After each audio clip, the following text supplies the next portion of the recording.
Good evening, everyone. I'm Lorenzo Jensen, and it's time for Battle of the Rock Part 2. It's BC Football Conference action here tonight at Nanaimo District Secondary School, and just getting ready for the coin toss out at center field. The visiting Westshore Rebels ready to entertain this VI Raiders team that is, as Sean Arabsky mentioned, is a team that's just looking to be learning to continue the process and to continue building. Many people forget that this team has 31 young rookie players on the team, so it's a team that's ready to learn together and move forward and take steps together, and that was addressed by Sean Arabsky. The big note tonight for quarterback position, Brady Dornez slots in. Sadler Smith, he's out with a finger issue, and that's going to change things dramatically here for the offense. It's going to be an offense that we're possibly haven't really seen much of before, but we're going to get a good look tonight. And as I mentioned, Brady Dornez ready to draw in, and he's going to get charged with the important quarterback role here tonight. He'll be number 18 on your screens and monitors. And speaking of which, the Roll Focus crew definitely deserves a big tip of the hat and shout out as we get ready to embark on today's football game. It's a little bit different setting than we're used to. It's the first home game here where the night lights are going to be first and foremost. Just as we were getting ready to start this game, there was a little bit of a pinkish hue in the back hills over Westwood Lake, which is just behind us to the northeast. So it's going to be an interesting matchup, and the lights and lighting situation is going to definitely play into it. It's not as bright and sunny as it has been over the past 2 home games. So a 2-week break after this as far as home games are concerned, but the Rebels, they're hoping to break up this little return home party, as Sean Arabsky mentioned online in that interview. I think it was with Football Chronicles that the team is certainly looking forward to being back home, that there's just some creature comforts back here in Nanaimo that they're able to enjoy. And they said especially the facilities, they're very happy about the some of the tech and the facilities here at the Nanaimo District Secondary School. So that's who knows how much that's going to play into this game, but comfort's always a big thing, and both teams very focused. Not sure if you're on Facebook or not, or if you follow the BC Football Conference media or the Westshore Rebels, but certainly just a little bit ago there I was able to post a short video of the Rebels getting ready, and it was pretty interesting how there was just a real sense of comradeship down below as they're holding the flag, getting ready to get onto the field. And we're opening up here with our kickoff here. The Rebels getting set to deliver to the VI Raiders.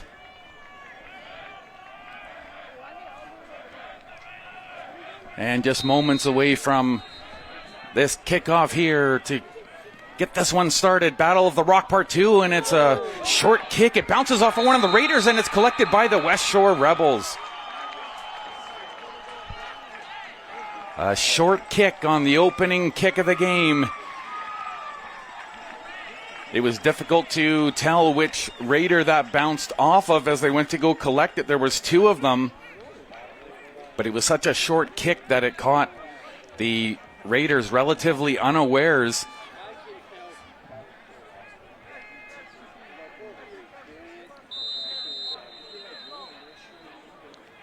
So at the Raiders, 52 is where the opening drive will take place after that short kick.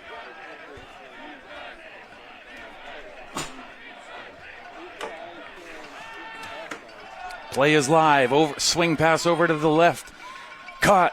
And they try and drag him out of bounds. And finally, after a couple of yards after contact, they're able to bring him down, but not before picking up a number of yards. And that's Tristan Remus Aravallo, the wide receiver, and he's certainly no stranger to the workload, and he's probably going to see a number of targets here tonight for the Rebels.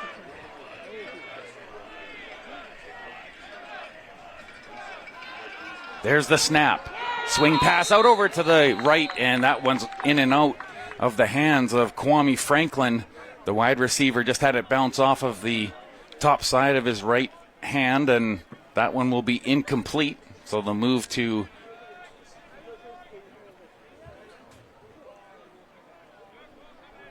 what I believe to be second down. Just waiting. Yes, actually, pardon me. This will be third down, so it looks like they are going to have to make a decision. I thought that they might run the football on that occasion, but they decided to go in for that swing pass out to Franklin. Now they'll try again out on the flats, and it's incomplete as it's the backside pressure just gets to Tristan Remus Aravallo in time. And the Raiders will make up for not being able to hang on to that opening onside kick. What a little bit of a mind game there at the beginning of the game, and the Rebels showing that they're ready to reach into the playbook, pull out the tricks, and pull out all the stops.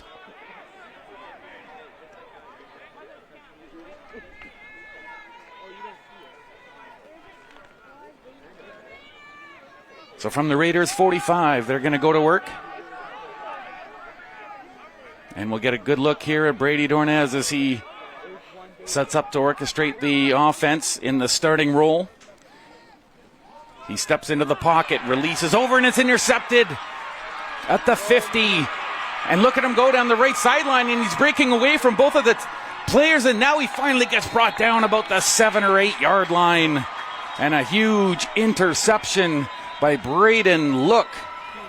The defensive back for the Westshore Rebels intercepts the first pass attempt of the VI Raiders.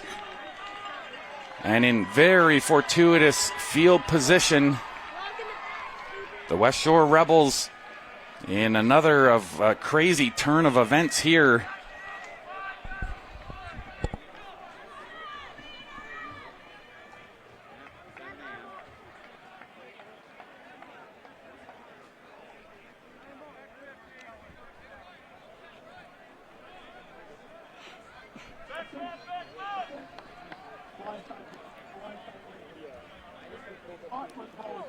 Well, this one just got brought back.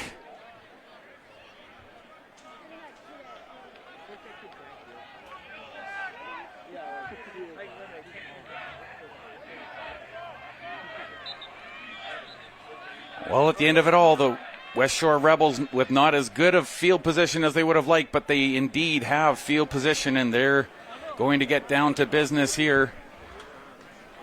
After that intercept by Braden Look, the defensive back in the midfield there, able to pick that one off on the first drive attempt for the Raiders.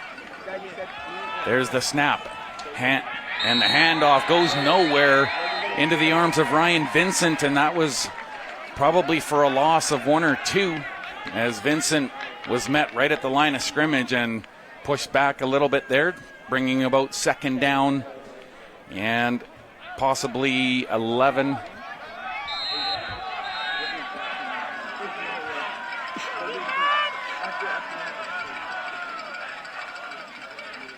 Picard swings out to his left, double pump, but he makes the catch downfield, and the Westshore Rebels, that was a tidy play, as that was all about timing, and right around the 47, 48 yard line. Actually, pardon me, that'll be the 43 where they're going to mark it here. And Ethan Picard just hanging on, and he got rid of that ball exactly when it needed to be. They're going to try and sneak it through underneath, looking for those extra yards, and the Raiders acting as if they stopped them short right about the 40 yard line. So we'll have to see. Oh boy, it's going to be close, and it looks like they've marked it just a little bit behind the 40, so that's a huge stop for the VI Raiders. Literally maybe 2 or 3 inches worth of football there in between the VI Raiders and facing a Westshore Rebels first down. But instead, the Raiders are going to get a chance for redemption here after that intercepted pass. And Brady Dornez hopefully has a trick here. There's the handoff through the seam. Giancola wrapped up by 3, 4, and brought down to the turf. And looks like that's a gain of maybe a pickup of about 5 on the play.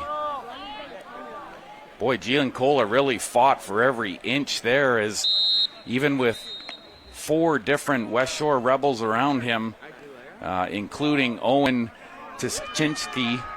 He was able to make that couple extra inches, and it's all about that yards after contact. Dornez maybe settling in a bit here. 2 in motion on his right. He's going to head there down the middle, and I think he was looking for Harmon Ahuja. It goes in and out of his fingers, and now a little bit of a situation facing the Raiders with... Oh, and it looks like there was a call against the Rebels on that play. So it's a 5-yard penalty. Oh, wait, no, it's more than that. Pardon me. A 15-yard penalty and a nice strike of fortune here for the Raiders. What can they do with this as they have the ball right at center field after that most recent call against the Westshore Rebels? First down, 1 in motion on the near side. We've got a flag right from the near side official. And there was something, I might have been motion out of the backside there by the Raiders. So now the Raiders are going to yield 5 yards on that procedure. So they'll start this set of downs here with a net of 10 yards through the penalties, 15 against Westshore and then 5 against the Raiders. So at their 51, Dornez, 3 in motion on his right. Looks like they're onside. Looking downfield on the near side. Up it goes, and there's a flag on the play. And it's an incomplete pass. But the flag was thrown even before the ball had landed on the turf. And Ruben Bonsu was the intended target downfield.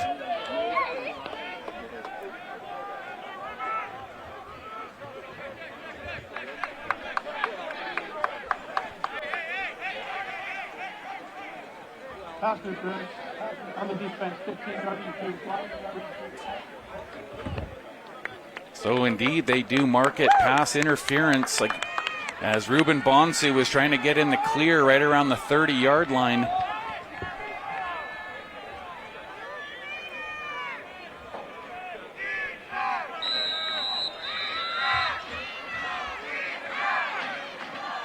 You can hear some fans. Oh, it bounced off of one of the players' feet, and now that one's into the arms of the Rebels downfield, running with the ball. Okunlola with the fortuitous bounce off the Raiders' foot as they were trying to run that play, and the timing, the ball goes off of his foot, and it was just a free ball at that moment.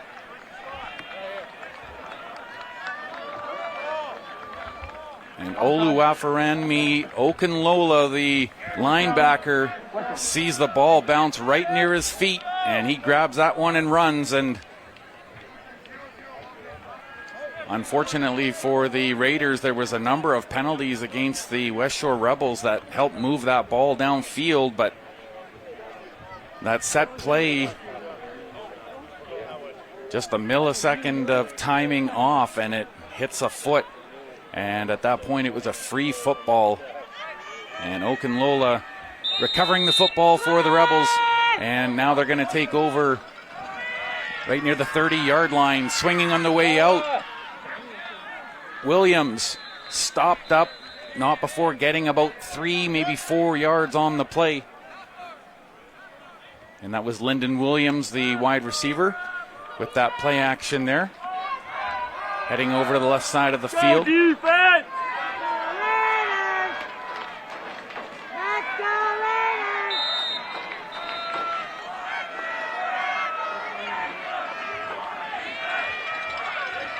Ball at the Raiders 27. There's a snap. There's a handoff on the inside. Tripped up, but he's still moving down the side of the field, and he's finally knocked down. Chris McLarty running that ball down, and that was a big pickup play as he shook that first tackle around the 15-yard line, and it was just gravy after that. And the Rebels now knocking on the door after that costly Raiders turnover on the set play. There's a snap. Once again, they're going to go to McLarty, but this time they've been wise to that setup, and there's 3 piling on top. And the first one in there, Kyle Kearns getting in on that tackle. And I think he was the first point of contact, but there was 3 of them that immediately swarmed. And McLarty was not going to be sneaking his way through this time. Ethan Pickard throwing. It's complete on the near side, and are they able to make it inside? They're signaling it's a touchdown, and the Westshore Rebels just barely able to sneak it in. But Lyndon Williams finishes what he started, and he does that celebration quite well as the Westshore Rebels grab a 6-0 lead. Very fortuitous turn of events for the Rebels, as the Raiders had a football go off of one of the players' feet, just off of the snap, and that resulted in a big run back the other way. Okunlola getting them into position, and the strike provided by Lyndon Williams and Ethan Pickard. Searching for the point after. That's Olk Gashi. And that one looks like it's good. So a 7-0 lead for the Westshore Rebels. They punch it in with Lyndon Williams coordinating that one. And first blood in Battle of the Rock Part 2 goes to the Westshore Rebels.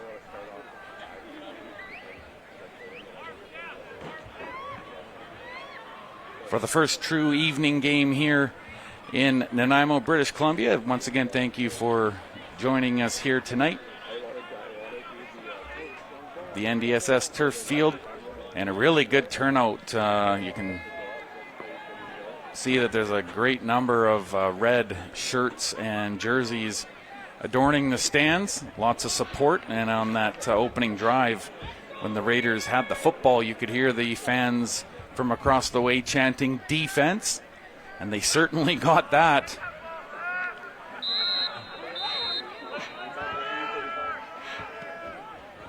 And another onside kick attempt, but I don't think it went far enough as the ball rolls around off of a couple of arms, but the Westshore Rebels indicating that they have the ball.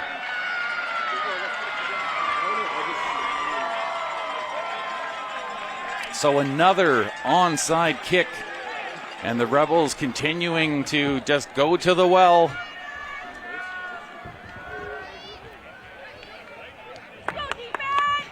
As they recover yet another onside kick, and they're going to have possession of the football around the 51-yard line of the Raiders. So Pickard and company working their way right back out onto the field.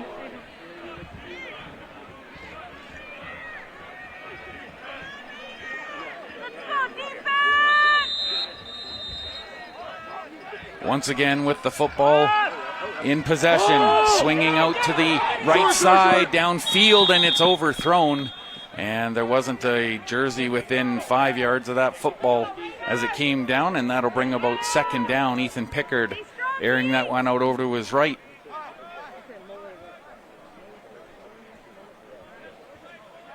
I think Kwame Franklin, who had that big pickup leading to that scoring drive, he was the intended target, and he lines up wide again, and he's giving the double thumbs up as they get ready to swing this ball into play. Pickard looking to his left now this time. Hard throw, and it looked like it might have been caught.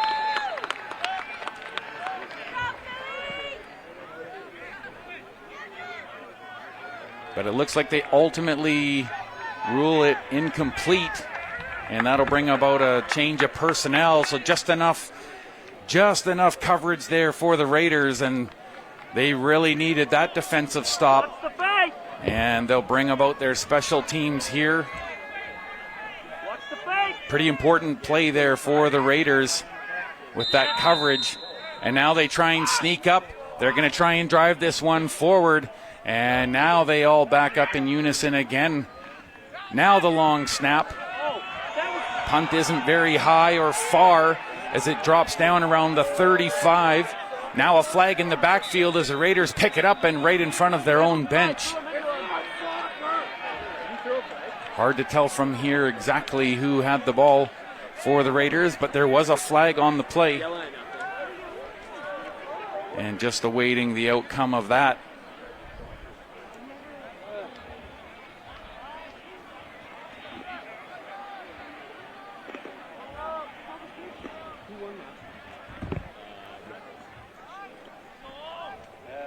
So it looks like it's going against Westshore as they count off 5 yards. And so I'm sure that was a no yards penalty against the Rebels. So the football around the 27-yard line. Brady Dornez with 2 in motion on his right. There's the handoff, and Giancola is not going anywhere. Immediately his feet were wrapped up. And that was Taven Spina with the wrap-up immediately. He was right on top of Giancola. As soon as he touched that football, his arms were around his ankles, and Giancola with nowhere to go.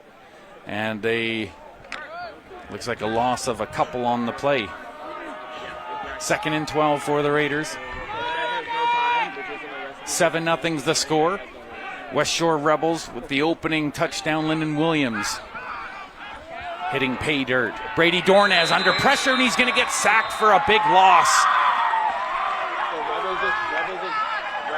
Ty Ochitwa with the big sack as he got through the defense, and he found the quarterback. And Brady Dornez, there was not much he could do. He tried to tuck and run to his right, but he was just so well scouted out.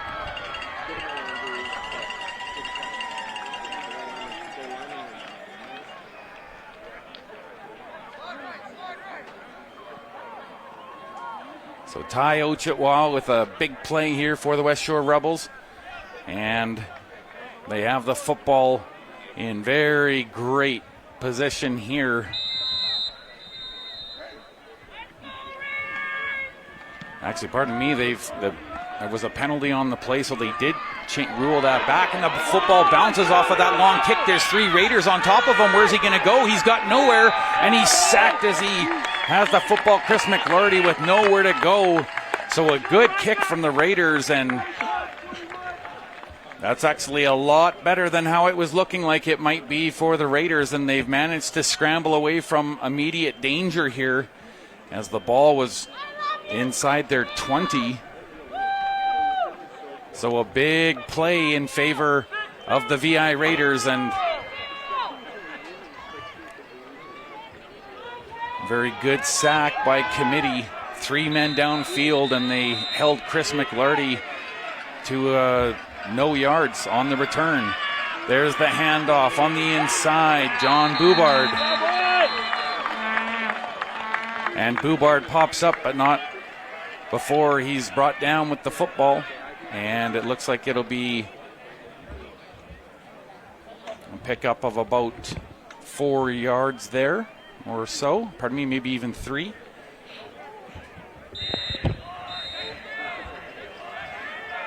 Now Pickard.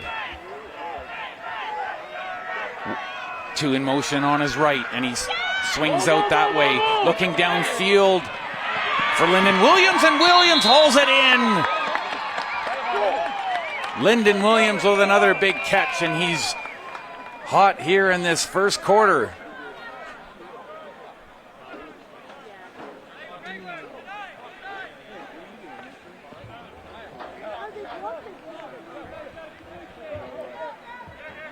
He was immediately met by Denzel Igahan, but not before hauling in that long throw.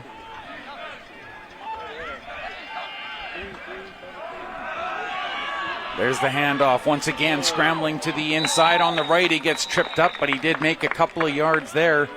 Maybe closer to 3-4 yards at least, as he was able to scramble after having his one right foot clipped. And it looks like they're placing it about the 25-yard line. So 2nd and about 4. And the Rebels with an important play here. Pickard One in motion in front of him, and he's going to take the handoff. Once again, Lyndon Williams escaped one, but he had a stutter step, but it looks like it might have been just enough. We're going to have to wait and see, and yes, indeed, it looks like the chains are moving, so Westshore getting what they need and resetting here to first down.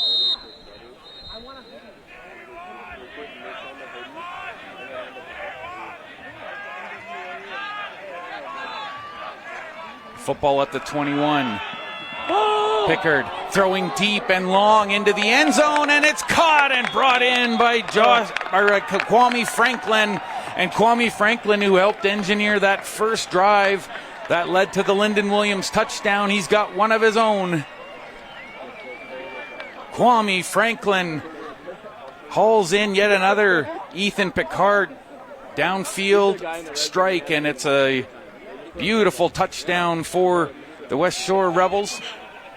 Great catch there, and not too many people were going to be able to contest that ball. Lyndon Williams just getting the look that they needed. The ball winding up in Franklin's arms and up and through. And it's a 14-0 lead here for the Westshore Rebels. Kwame Franklin, the latest strike. And a beautiful decoy there as it looked like the ball was going to go to Lyndon Williams again. And rolling out to his right, Ethan Pickard with a great throw. And that one right into the arms of Kwame Franklin.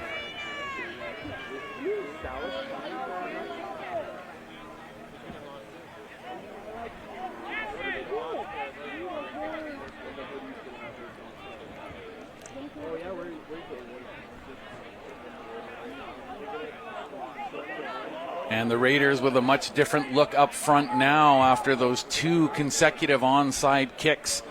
And the Rebels, what do they have in store here? All at the 35-yard line. And this one now is punted downfield, takes one bounce, and it's collected by Harmon Ahuja. Takes a cut through to his right, and he moves it up to about the 34-yard line, and a good run back by Harmon Ahuja.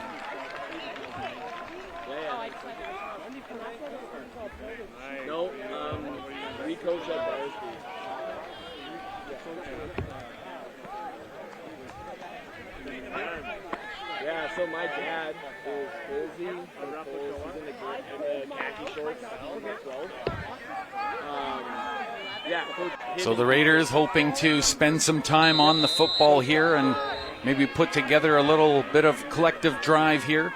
Brady Dornez, two in motion on his right, but he's going to head to his left, and another interception, and it's hauled in. Aiden Beitel, and he's uncontested into the end zone. Aiden Beitel, the defensive back, and he intercepts that one. And Brady Dornez gets picked off. It's a 3-score game.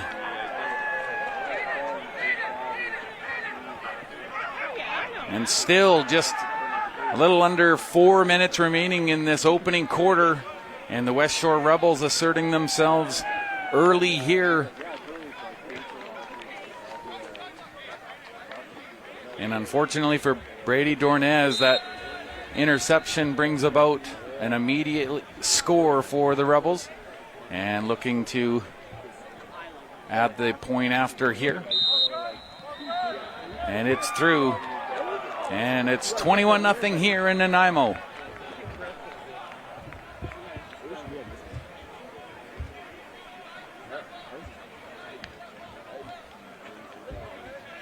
So all sorts of weapons being thrown at the VI Raiders at the moment. Onside kicks. Come on, boys, let's go. And two hot receivers in Lyndon Williams and Kwame Franklin. Lyndon Williams even doing some running back work there as he has had a number of rushing yards here this evening as well. So the Rebels set to return this ball to the Raiders. And the Raiders hopefully will be able to find a way to advance the football. It's just been so little room afforded Owen Giancola and the running back crew. And this one, Harmon Ahuja lets it bounce out of bounds, and there's a flag on the play.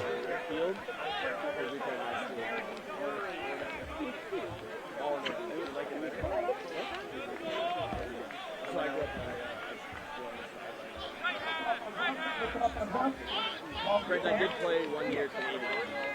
Provincial championship.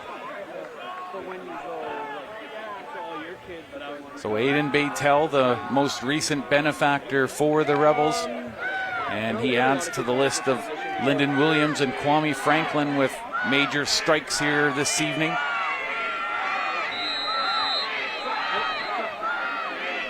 Now the fans coming alive on both sides of the football.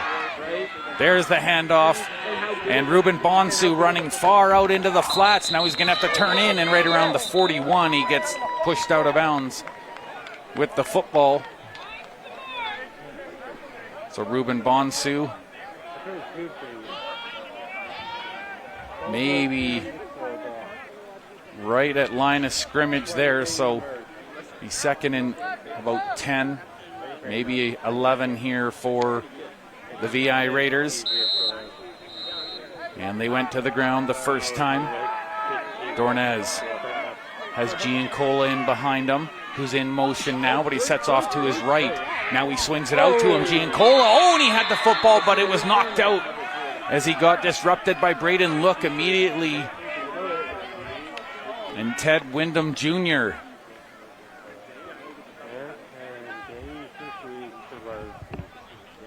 So Wyndham Jr. with a good hit just after a completion there to Giancola. Just a lot of force he was met with, and that turns the football back here. Looks like third down, and it'll be once again about 11 yards. So Raiders with a very important decision to make here, and it looks like they will more than likely kick this football away. Riker Sansbury out there. And he receives a snap, and indeed he'll let fly downfield around the 42, takes a couple of bounces, and it's collected by Tristan Ramos Aravallo, who's grabbed and brought down to the turf. And that's a big tackle there by Andrew Mattis. Andrew Mattis getting in there quickly, and he had some help from Matthew DiMatteo, the other defensive back in there. So the Raiders limiting this field position after the kick for the Westshore Rebels, who have a 21-0 lead. And 3 minutes to go here in this opening quarter. That hasn't been the kindest to the VI Raiders, but they have established a couple of runs here, and they're going to have to try and dig themselves out of this by committee here. On the defensive side, there's the handoff on the far side. Chris McLarty rolling out to the left, and he's caught there. And I believe that was the hand. I'm just trying to figure out which Raider that was there. If that was Sterling Henry that was able to get his hand, a little touch on his foot as he rolled out wide. Chris McLarty.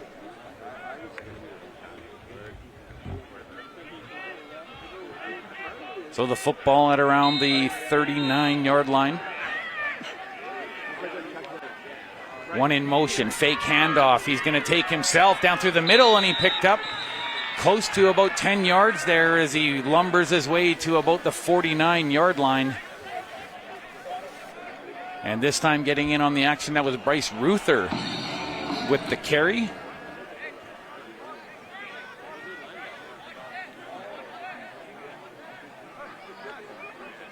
So the linebacker given a little bit of responsibility here in the late goings of this first quarter with a comfortable 21-0 lead. There's the handoff, and they're going to swing it out this way. Chris McLarty still fighting, and there's 4 people in his immediate vicinity on his person, but he still struggles his way to about It looked like about the 53, 52-yard line.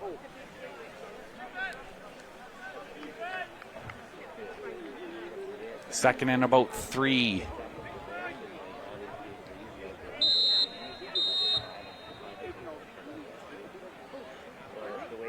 Well, this might be an equipment issue or change of personnel, but Chris McLarty brought out. 2 in motion on the right, but they opt to the handoff, looking for room. John Boubard, and his feet get wrapped up by Riker Sansbury, but not before moving the chains. And they've got a fresh set of downs with which to work.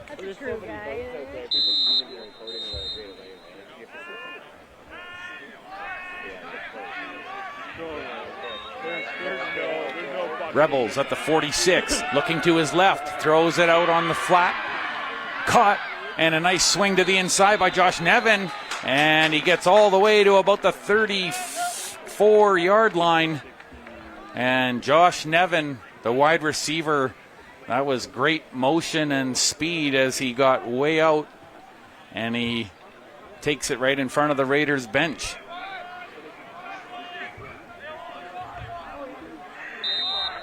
Westshore continuing to move the ball downfield here. Handoff. Once again, Boubard out to the left. And 2 Raiders, maybe 3, in on the action. And I think that Caleb Charlton was the one that will be granted the tackle. And that's the end of the first quarter.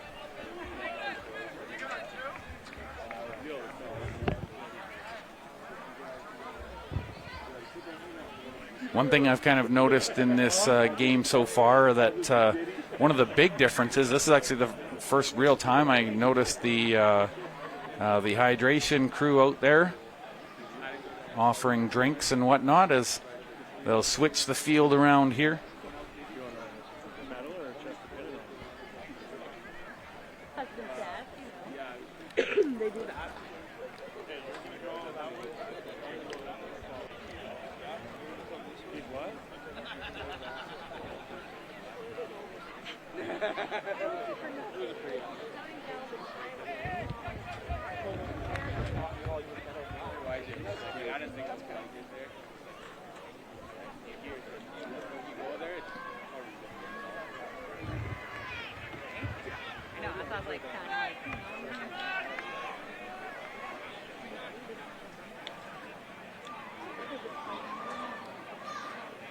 So to start the second quarter, the ball will be at the 27-yard line. And the Rebels threatening to extend this 21-point lead early in this second quarter. Lyndon Williams and Kwame Franklin, and most recently Baytel. That's Aiden Baytel with a touchdown of his own. And Westshore Rebels looking confident and poised as they continue to bring out the toolkit. 2 onside kicks to start the game. Picard over the middle. That was caught by Lyndon Williams, and he still picks up yards after the catch. He had 2 Raiders wrapped around him. One of them, Riker Sansbury. And I think Tanny Wisdom was in there as well. And again, another first down. Handoff on the near side. Jumps through 1 tackle, but no further. And John Boubard continues to add rushing yards here.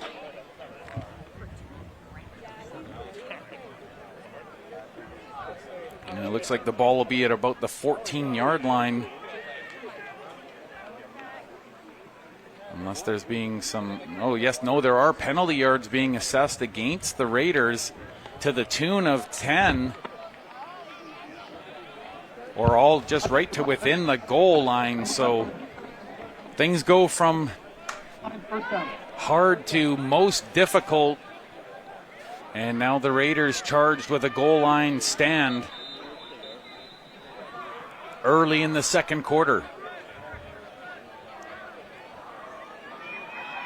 But they will give the players a chance for a hydration break here.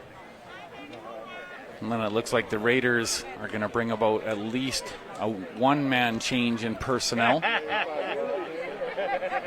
And leaving the field, that's Kaya Saunders. No, it was so good.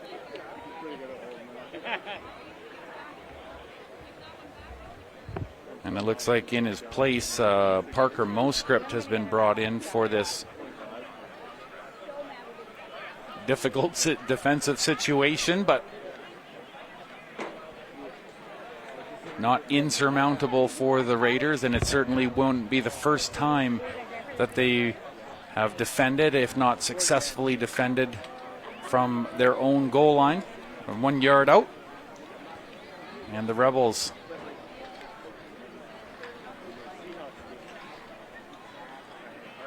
have had lots of opportunity and time here to discuss what they'd like to do. Boubard standing in the back field, and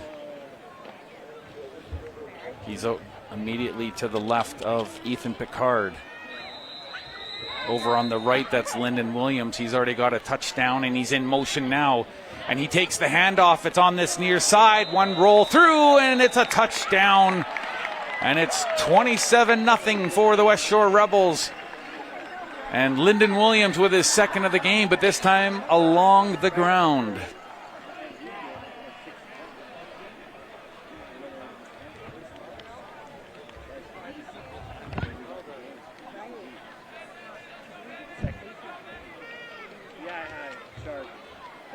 So the play was designed to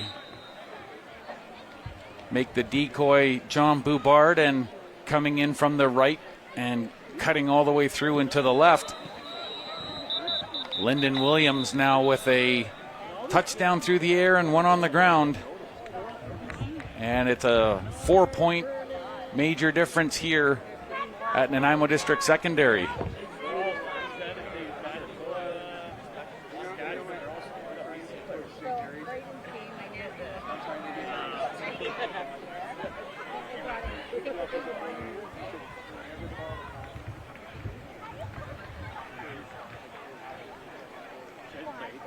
Of course, today, Saturday, a little bit of reprieve in the weather. The last few days here in Nanaimo have been extremely warm, bordering on hot and obtrusive for breathing quality, one might almost say. But tonight, a little bit of a refreshing cool down here. And as I mentioned, the outdoor lights here on this Nanaimo District Secondary School field on the turf. Everything's looking a little bit different now as the lights come into play, and we've got a few shadows starting to develop on the field. And the Raiders set to receive this kick. And it's long and far. Charlie Wiersma sends it deep right to the goal line. Running right up into the fray and not afraid to throw his shoulder down. And I think that was Ryshawn Diggs taking that one in the backfield with a good run. And now I do see a flag on the field, actually. So, and it looks like the ball will be marked somewhere around the 16 or 17 yard line. And it is going to go against Westshore. So the Raiders with a little bit of help there on that last play. And just to inch them out of their own territory where they've been spending a little bit of time here in this last about 7 minutes of run time.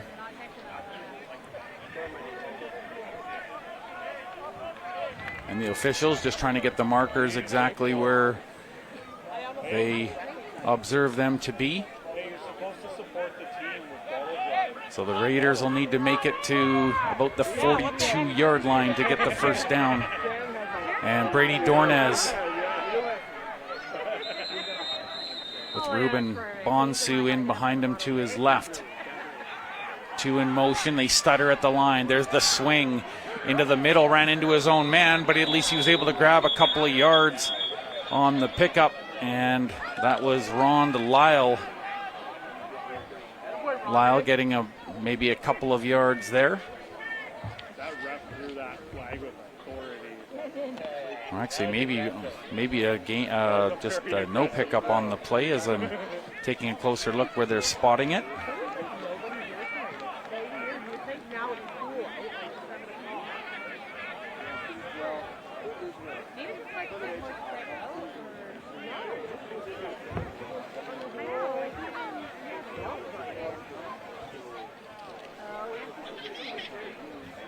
Oh my goodness, and it looks like there's a face masking call on the play against the Raiders, so another back paddle towards their own goal line here. And the ball at the 16.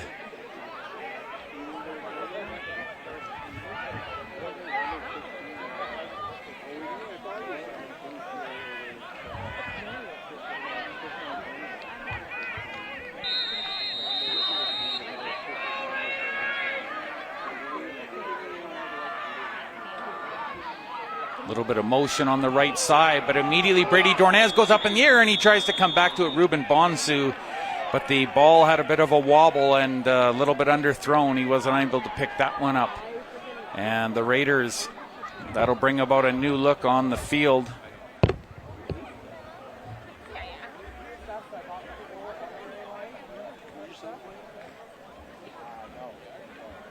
I'm not sure if the defensive line for the Rebels got a hand on that, but there was a slight wobble on the ball, so it looked like something had made contact with the football and left it short of Ruben Bonsu, and the Raiders most likely going to get Riker Sansbury to punt this one away.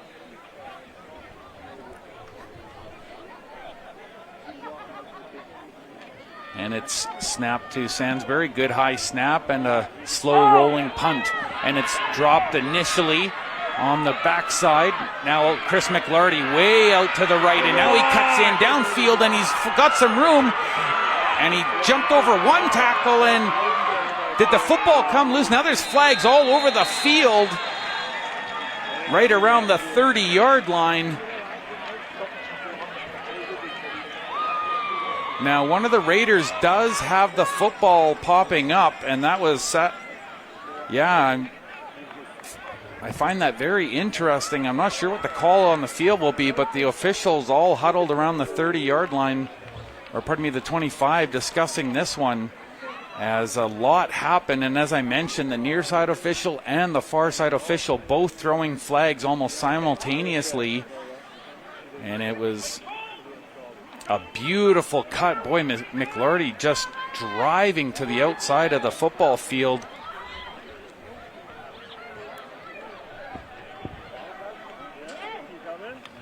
And they're still working on the aftermath of that last play. What a big play that was. Chris McLarty on the return. And initially the football had dropped.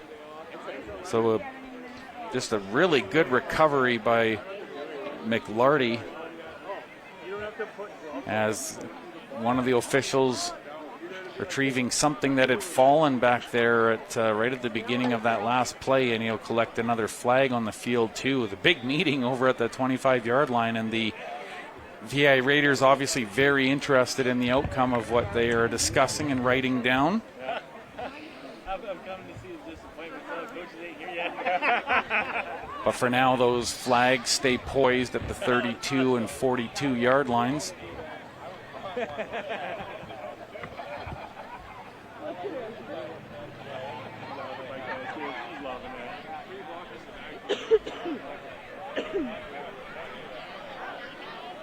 So a little over 13 minutes remaining here in this opening half and the second quarter. 28-0 is the lead so far for the Westshore Rebels, and they really haven't shown any signs of slowing up here either.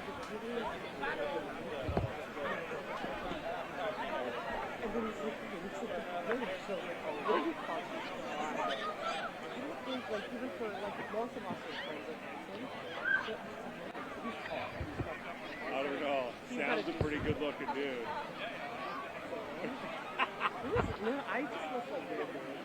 And they're still having a full discussion just over in front of the Westshore Rebels bench there. So much to discuss on that last play.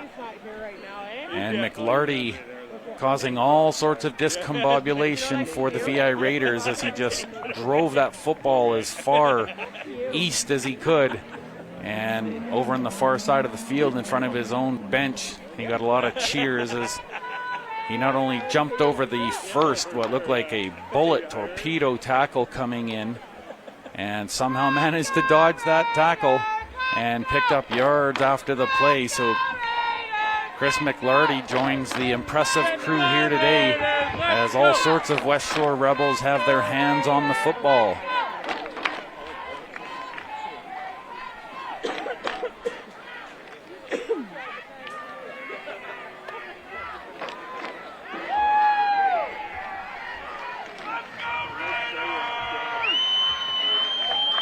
Fans trying to get behind their team. They're trying to get the Raiders powered up,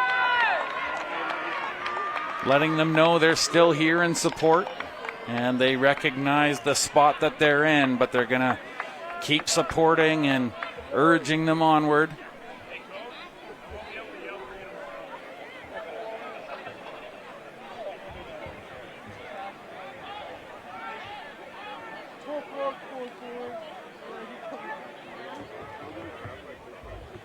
Well, it looks like at the end of it all, it's going to move downfield towards the Westshore, and significantly so, as these chains really being moved now. All the penalties are against the Westshore Rebels. We have a blindside block, number 36, followed by the objectionable conduct, number 36. A blindside block, number 19, and an objectionable conduct, a racial flourish, number 44. Oh my goodness.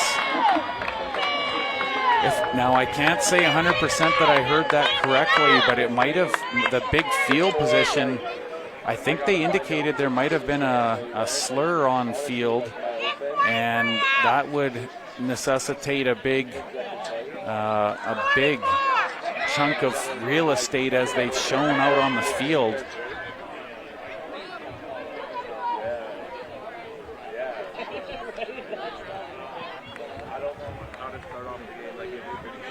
Touchdown, then at the end of the game, I'll throw in the good second stop touchdown, right? Yeah, makes sense. That's how I'm going to look at it. But that's the biggest A very advantageous field position, and if the Raiders are ever going to put together something here in this first half to mount a bit of a comeback here, this is where it'll have to start on the defensive side of the ball, as the Rebels will have the football in their possession, but working from the 30-yard line. I was wondering what all of the discussion and writing was for down on the field and the big delay, but now we have the answer, and there was one holding penalty there. That was against Manitowabi, and Manitowabi charged with the 10-yard holding call, but the additional, I didn't pick up the number, but it's all good as we're back underway. Handoff. Oh, and look at this, breaking free for some room down the near side. There's Old Gashi, and Gashi wrapped up by Denzel Igahan. But it looks like a pickup of about 7 on the play. Old Gashi with the run there, picking up 7 yards on that first down.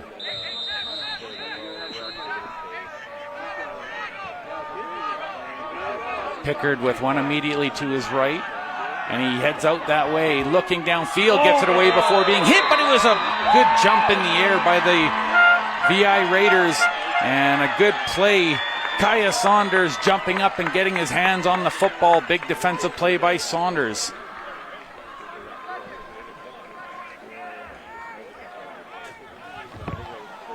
So 3rd and about 3.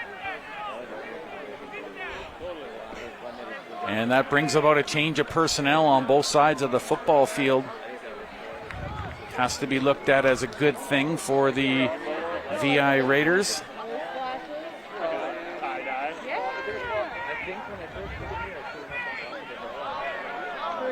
I think the Rebels opting for the safer play here, but they have shown a lot of fake and stutter step in some of their offensive setups, and most notably those two opening onside kicks. There they go again, and they're going to give it a shot on the near side, getting through, but I think rolling just short of the first down.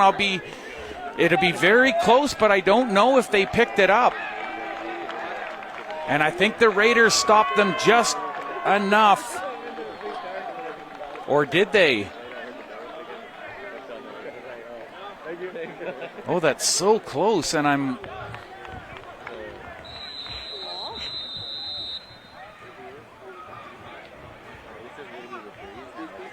Wow, so on a set piece, they're able to get the first down, and the Rebels continue and extend this drive here with a short break for the O-line, and back out they come. There's Nelson Way and Jonathan Davis. Logan Courtney up on the line. To his right, way deep goes Pickard, and it's a complete pass. Lyndon Williams all the way to the house, and he's got his third of the game. All the way downtown goes Ethan Pickard, and he finds the welcoming arms of number 8. He's got his second through the air and his third overall. Lyndon Williams with a big day here in Nanaimo.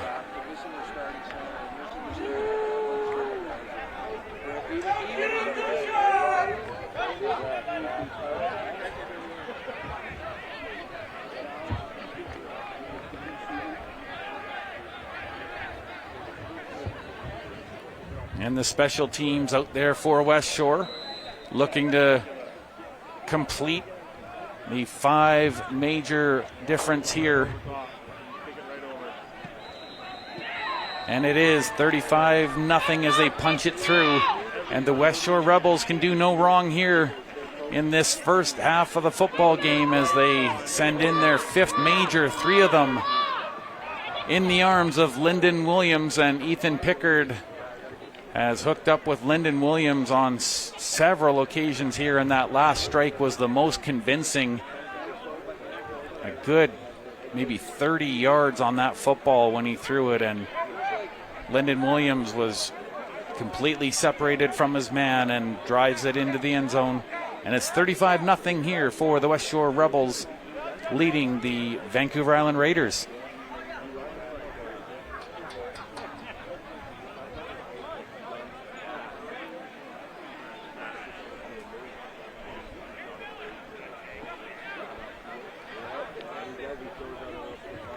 Charlie Wiersma pointing downfield.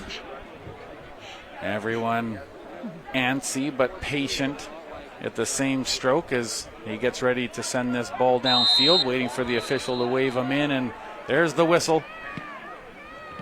And this one's a low kick, and it bounces into the backfield and out wide to the left.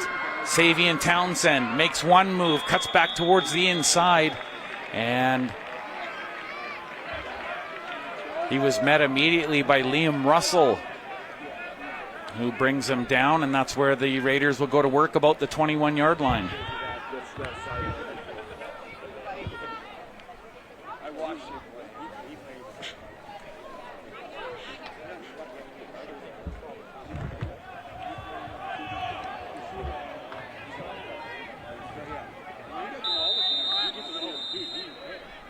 As I mentioned, I'm not sure if you have social media, but did post earlier to Facebook there at Lorenzo Jensen, LaRenzoJensen, and you can check out the poise and dedication of the Rebels. Here's Giancola for the first time. He gets a chance to break loose a little bit, and he picks up about 7, maybe 8 yards on the play, and Giancola gaining some work along the ground, and it's a much needed move of the needle here for the Raiders.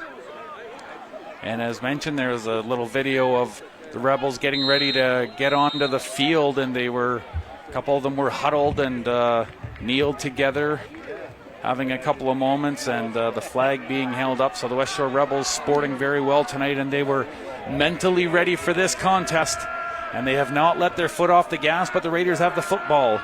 There's the handoff. Giancola once again given the football, and I think he's got a first down. And some good news, some of the first for the VI Raiders here in this second quarter. And they are going to move the chains.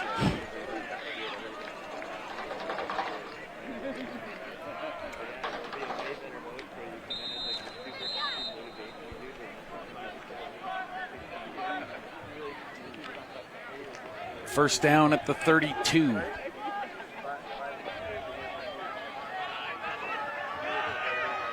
Into the pocket goes Brady Dornez.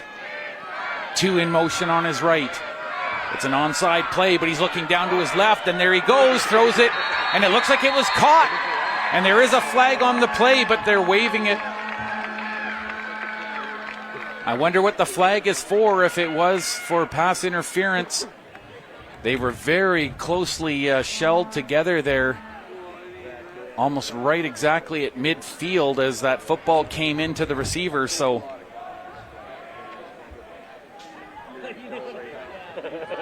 we'll have to see where they mark this one from, and it is charged against Westshore.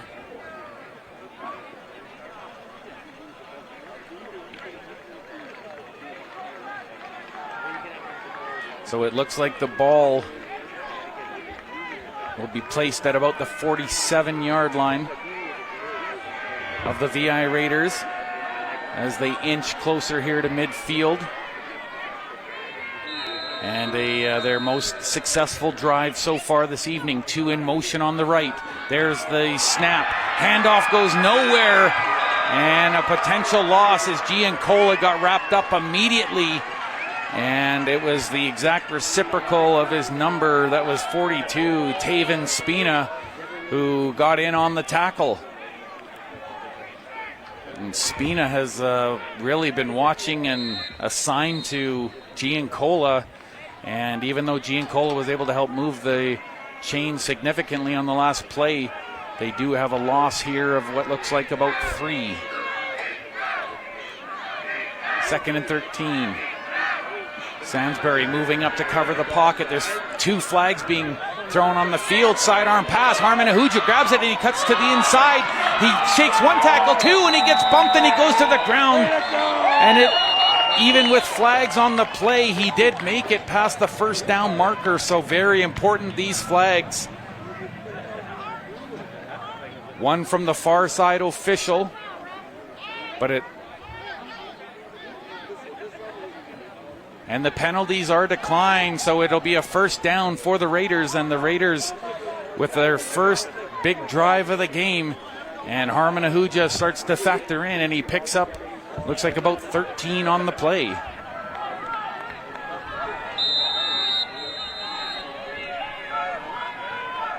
8.5 to go, second quarter.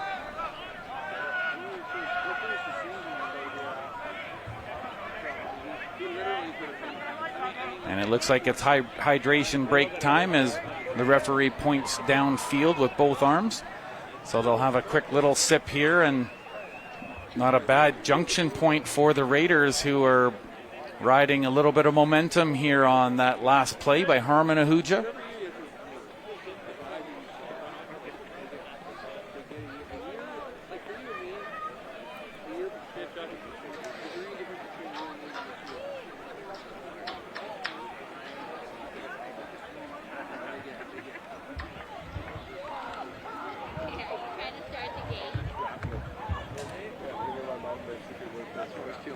See Paul Romanoff down there with the rather prolific orange cleats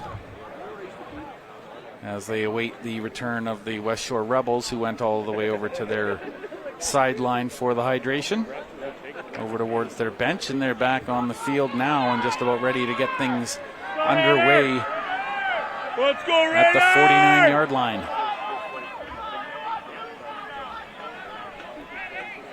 It's been a good drive for the VI Raiders. Harmon Ahuja, the most recent benefactor, and Giancola helping move them up to this point. There's the snap. Moves underneath of a screen way downfield, but it's going to be intercepted, and it is.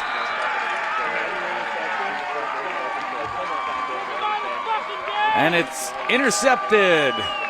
Bronson Pfeiffer, the defensive back, finding that football in no man's land, and the throw, I think there was a bit of miscommunication between the receiver and Dornez there, as the ball looked like it was going to be short by a good 5 to 8 yards for any one of the Raiders, and turning back into it. Yeah. Bronson Pfeiffer with the intercept, and again, just as the Raiders get some momentum and some traction, the Westshore Rebels showing poise on both sides of the football, and defensively they get a big play, a pick from Bronson Pfeiffer. Lots near the line, but it's swung out. Oh, and a good play on the backside, getting to the runner.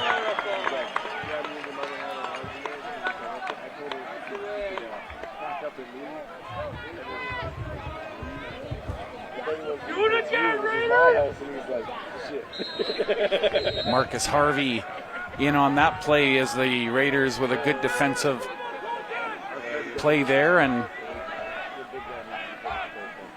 second down around the 30. Into the pocket, Pickard running out of time, sends it over the middle, and no one able to grab that one. He had to get it off in a hurry as he did receive some contact. But it was legal contact, and that will bring about a change of personnel for special teams for the Westshore Rebels and for the Raiders.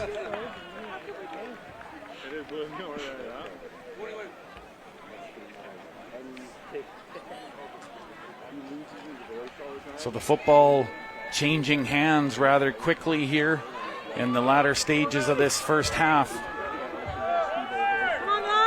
Raiders, we're moving further and further back, boys. And they look set to punt. And Ron Lyle back waiting for this football.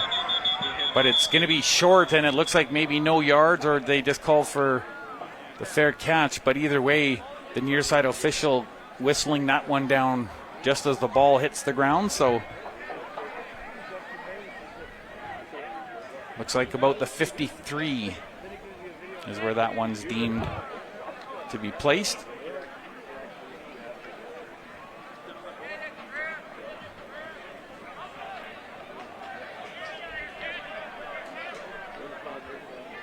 So with 7:11 remaining here in this first half, it's a big 35-0 lead for the Westshore Rebels, and they've been all business here this evening. And particularly the combination of Ethan Pickard and Lyndon Williams just continues to garner results and points on the board for the Rebels, and they're comfortable here in this latter half of the first half. Ball at the 47. Raiders with an extended huddle. 10 on the time clock. As that starts to wind down, now it's 6. Brady Dornez using up every valuable second. Will he get it off in time? Oh boy, that was so close. The referee had his whistle to his mouth as they try and push him right towards the center line, and that's where it'll end up for a net gain of about 2. So close to the time count.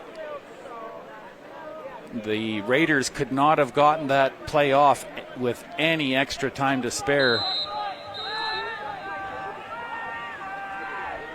But they do pick up a couple of yards on the play, and an important down for the Raiders if they're to get this ball inside the Westshore Rebels half. Huge cries for defense from the Westshore supporters. Snap is a bit high. There's 2 flags, one on either side of the field. Sidearm throw on the near side, and it was caught by Harmon Ahuja.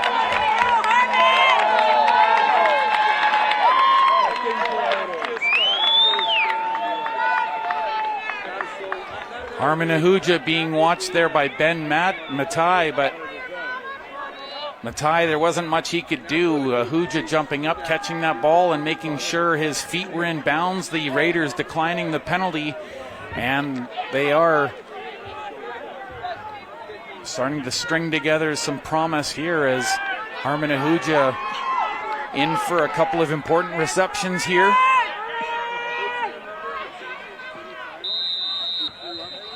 Brady Dornez with one on each side of him. Two moving out on the left. Giancola given the football. Up maybe 2 yards on the play, as he just pounded through the middle off of the block of Jake Diaz. Diaz opening up a little bit of space for him, as well as offensive lineman Sean Kakakaway. Both big men in their own right, and the Westshore Rebels sporting some similarly large specimens on their offensive line, but tonight it's the talent of their entire core. Has them up by 5 touchdowns, and there's a whistle, as I think it might have been a time count violation. Yes, it was, against the Raiders. So this time Brady Dornez unable to bring play in. So that's going to cost them a few yards here. And they'll back it up 5 to the 45-yard line is where the Raiders have to make it now.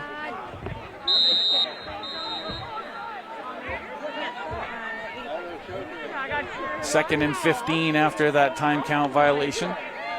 And they've got 12 currently. Now they hustle up into position, and they should be able to get this one away in time. 6 on the clock.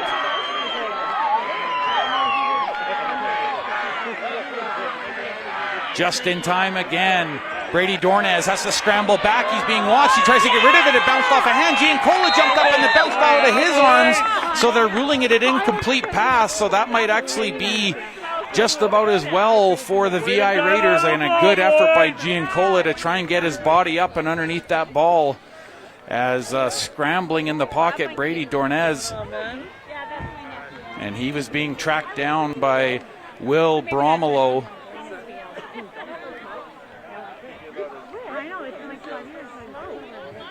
And I'm sure Todd Ruther, the defensive coordinator for the Westshore Rebels, will like what he saw on that last play, and the pressure put on the quarterback, number 18, Brady Dornez. Riker Sansbury, about the 53, received the football, but there was a whistle on the play.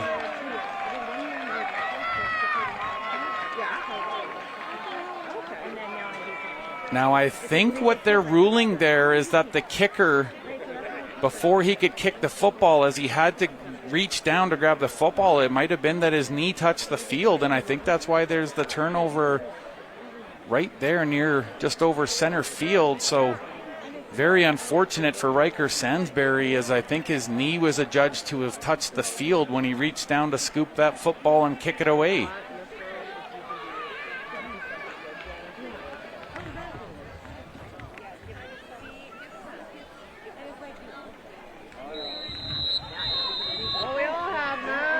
.440 remaining, opening half. Rebels with the football again. They'll hand it off. And once again into the arms of Lyndon Williams, and why not? He's been a bell cow tonight. And he's been getting plenty of touches. And whether it's through the air or on the ground. And Gavin Taylor being substituted out for the VI Raiders.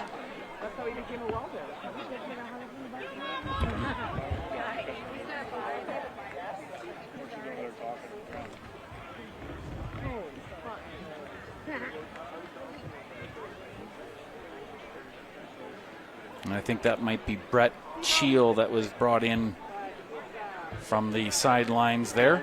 And a quick hydration break again here for the VI Raiders. No. And he looks like he's like 30. Yeah. It's really tough when you have me as a mother who has a... Let's go home! My... And that's Kanan McNay down on the field there. He's getting a little bit of attention down on the field, and he looks to be okay. Springs up, and he just looked like for a moment needed to clear the cobwebs or something there, but he gets an ovation as he leaves the field with the trainers. And that's Kim Williams and Ali Bakorski, the assistant trainers there. And Michelle Halschmidt, the head trainer for the Westshore Rebels. But he looks fine. McNay, as he's over on the sidelines now. Into the pocket, down the middle, and there's the catch and the drop as Lyndon Williams had it in and out as he was partway through a spin move to make sure he didn't get tagged after the initial catch, but just didn't have full control of the football, and that's an incomplete pass.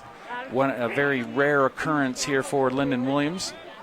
Of course, 3 major scores on the night, 2 through the air and 1 on the ground. He's been exciting to say the least here tonight for the Rebels, and he lines up over on the left side. Looks like they're loading it up. And now 2 in motion as he sprints downfield, but it goes the other side. It's a little bit wobbly up in the air, and the receiver tried to battle, and it looked like he pushed off of the Raider, but regardless, the ball does fall to the turf. And that should bring about the punting situation here for the Westshore Rebels with that comfortable lead here and the ball right near midfield.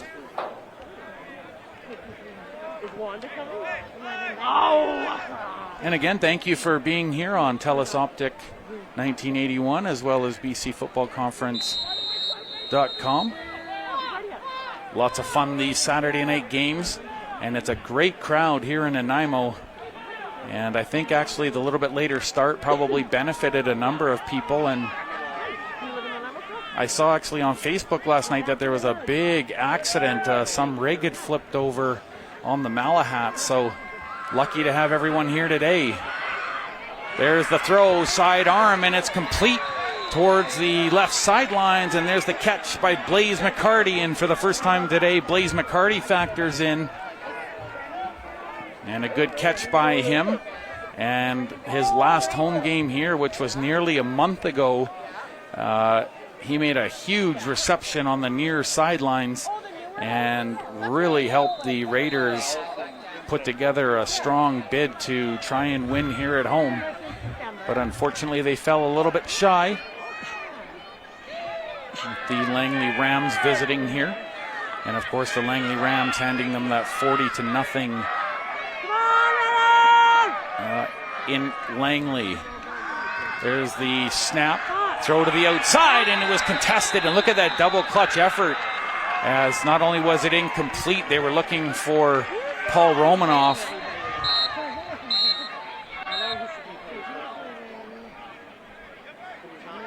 And I believe that was Evan Hart, the defensive lineman, that not only helped jump up and get towards that ball. Actually, pardon me, that might have been Dennis Moses.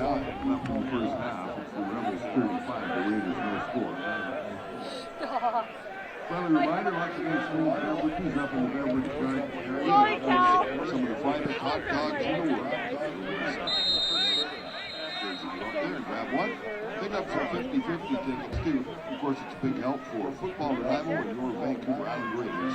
They do that now in the fourth quarter.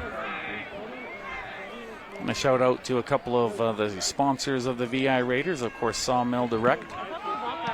There's the kick, and it's a good high one directed out to the left. And a stutter step in the backfield gets about an extra 10 yards, and what a hit out over by the tent, and that'll draw a crowd as things are starting to heat up a little bit here towards the end of the second half, and some good physical work by the Raiders. Hey, a little less of this and a little more of this. And it looks like the ball will be spotted about the 29-yard line for the Rebels. Oh, there he is, right there. I was like that.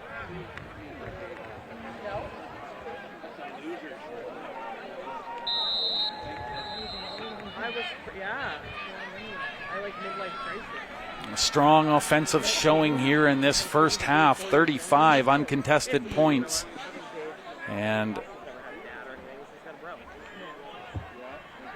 just so many things that they're doing tonight, ending with positive results. Pickard, he was nearly picked off there in the backfield. Savian Townsend came around, and he's got excellent speed. And we've seen that on display a number of times here, but that one just a little bit too low to the ground for him to make a difference. But of course, incomplete, and the Raiders will take that all day long.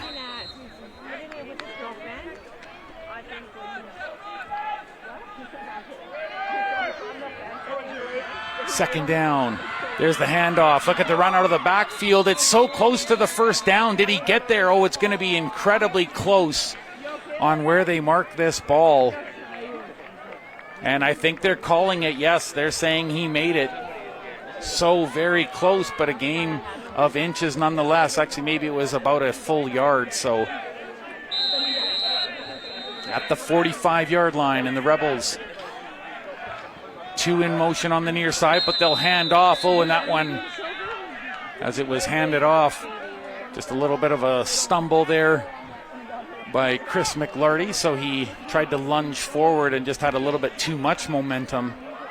And looks like a gain of maybe a couple on the play. Second down and about 8. Ethan Pickard loads up. He's going downfield, and it's up over the head and nearly brought in by Josh Nevin, who's had a couple of big plays here tonight. Nevin, he got his right arm on it, but that was about all he could get in. He was really being rushed by Riker Sansbury. Some good coverage downfield, and that's an important stop for the Raiders. You certainly wouldn't, you would care to keep the score line where it is right now.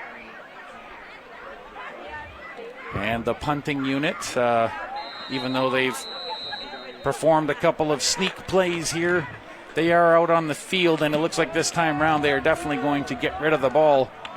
And they do just that. Ahuja had nowhere to go. He wanted to cut up through the middle, but he might have even lost a net yard or two there. Bryce Ruther in on the tackle, as well as Bo Nevermont. So 29 and 39 getting in there respectively for the Westshore Rebels. And some very good special teams action there by the Rebels, who were just looking extremely complete and very confident here tonight, sporting their excellent white and red. I love those helmets. That's I think it's about the perfect shade of red here for the Rebels. Looks great, and they look great in the pregame, getting set to head out on the field.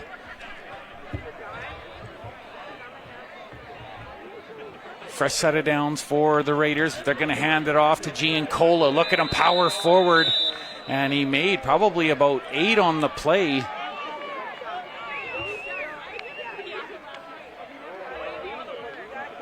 So Owen Giancola with some more rushing yards there, and 8 yards to his tally here tonight. Let's go, Raiders! Blaze McCarty lines up wide and right. Once again, they're going to hand off out of the backfield. It's going to be close. Might be just a little bit shy. Hard to say here from this vantage point, but it's very, very close. So a big decision here for the Raiders. They are bringing out a different personnel team here, as it looks like 3rd and about 1. Maybe even a little less than 1 yard, but that's where we're at. And you can see the linesmen joking a little bit with the men on the sticks. And they're having a word on the sidelines, as it's a very important measurement here.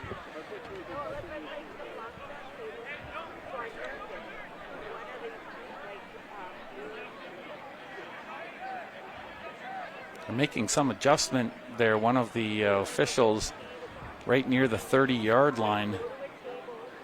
Oh, they are measuring. They want to see. They want to see how I told you it was very close on this most recent play. So they're going to run it out and check it out, see how much to go. It definitely looks like it's under. It might be under a yard. It could be just inches here. Oh, this is so close.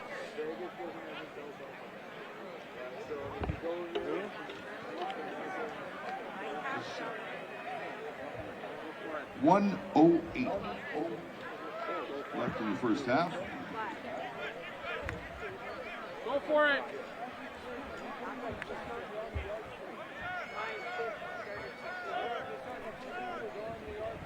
So I think the Raiders have rethought their decision here, as it's basically just inches for the Raiders if they choose and believe they can make it. And the referee counting heads out on the field to make sure the personnel numbers are proper for the Raiders. Everybody's going to count here, and it's indeed a big play with time rolling into 1 minute remaining, but they are poising like they've got Sainsbury ready to kick. And he will kick it away. They're taking the safe route, and they send it downfield. Get him! Awaiting it is Chris McLarty. He goes to his left, switches arms on the carry, and he gets hit right about the 45 and knocked out of bounds by Jake Smith.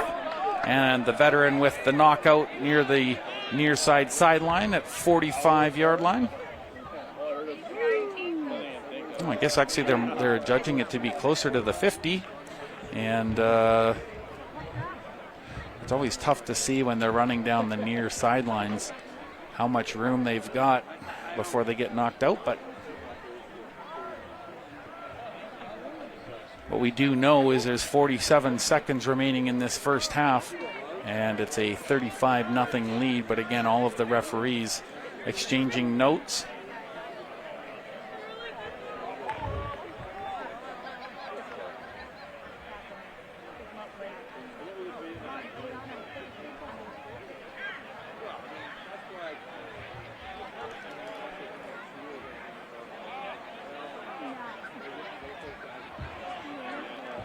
Well, the Westshore Rebels backing up here, so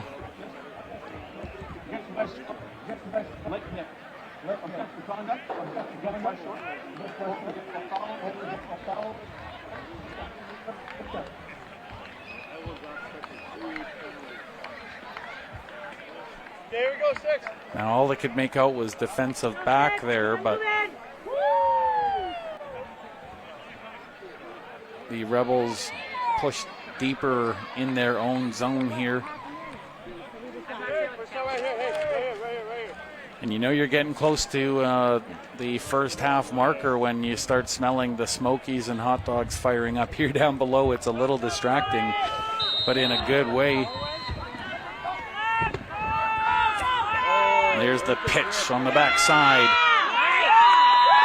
And John Boubard not able to make too much out of that one there, as the pitch came from Ethan Picard over to his right. We got to make it down the field somehow. Brings about second down. And a loss on the play of about 3. And the Rebels, I'm sure, would be very content to run out the remaining 30 seconds here. They've got 10 on the time count. And now they usher in play, looking to his left downfield, and he finds the target. That's Tristan Ramos-Iravallo, and another catch for him, and it brings them to the 38-yard line.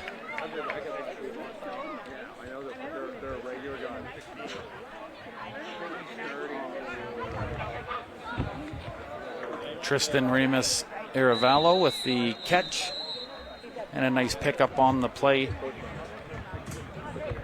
That'll reset the chains here for the Rebels, but the clock now just showing 10 seconds remaining in the half, and that handoff is met with some immediate Raiders resistance there, getting in on the play and the tackle. That's Tanny Wisdom as well as Caleb Charlton helping out to bring the running back down there.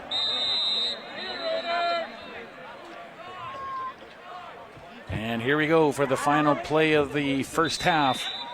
And the Westshore Rebels will just take a knee and make it official. Ethan Pickard, he's content with that, and it's a 5-score major difference here at this point. A 35-0 lead for the Westshore Rebels, and if they didn't look poised and calm and cool pre-game, they certainly are showing it here at halftime. And number 8, Lyndon Williams, he's a big story here. He's factored in 3 big touchdowns for the Westshore Rebels, 2 through the air and 1 on the ground. And it's been a strong attack here so far this evening for the Westshore Rebels.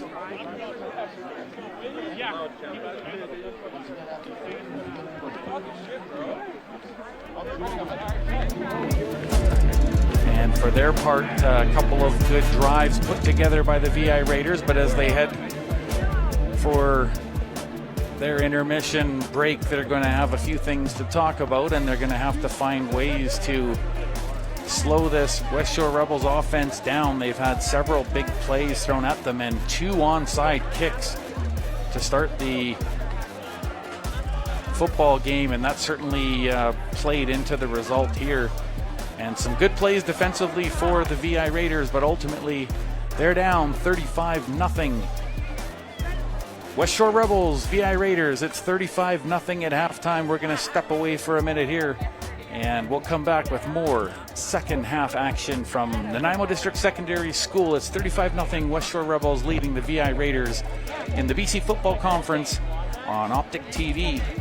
Stay tuned. Oh my God, you gotta meet Wanda May.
I think the team is ingrained in the community here, and it's something that, being part of Vancouver Island Drives and Vancouver Island Raiders, we felt like was a perfect fit. We want to support local teams, local businesses, and we feel like these are the guys to get it done this year. So we're super excited to get involved with the team. So let's go, boys. Let's fire it up. Woo!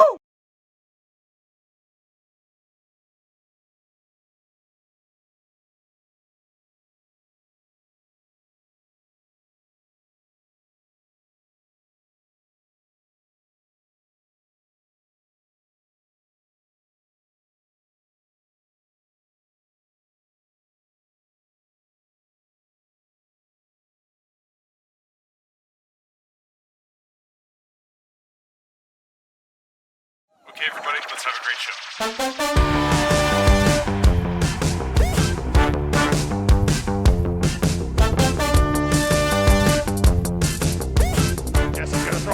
Karen Masson got it. There from Cole Pickup, who will pass it there to Jesse King, who scores again!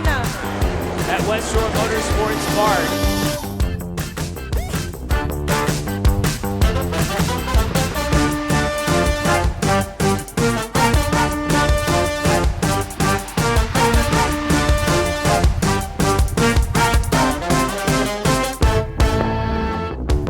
Cross in the box for Parmar, and she's done it!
Well, the crowd's still rocking a little bit to the Georgia Satellites, but for the moment, the football is being brought out to the field, and the game ball just about ready to see some more action here. The Westshore Rebels a 35-0 lead over the VI Raiders. And the Raiders, it's not like they've completely rolled over this game. It's just that the Westshore Rebels really sporting some top offensive weapons today. And, of course, first and foremost is number 8, Lyndon Williams. He's got 3 major scores, and I just sent a little post out there from the pregame out on Facebook. Make sure you give the Westshore Rebels page and the VI Raiders.ca page a follow. Check it out.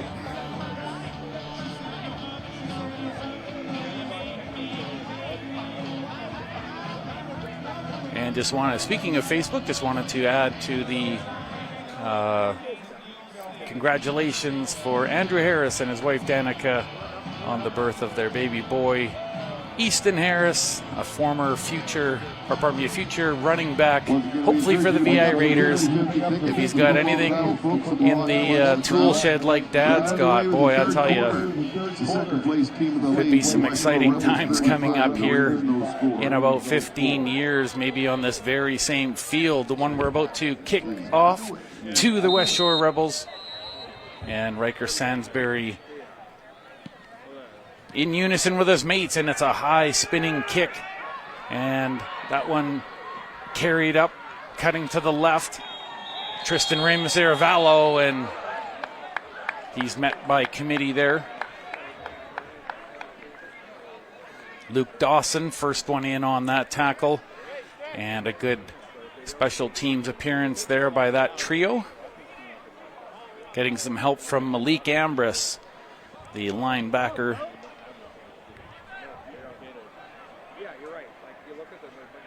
And as mentioned, I'm sure that head coach Mark Townsend for the Westshore Rebels very pleased with his group's performance here so far. And of course, a full half of football to lay out in front of us here as the Raiders get their defensive line out there. That's including big Gavin Taylor, the defensive lineman. He'll be number 71. Right up at the front of the line and working alongside Kyle Kearns. Declan Robbins up there as well. The couple of big towers out there. Aiden Thompson as well. Small delay bringing the play in here as the far side official is coming into.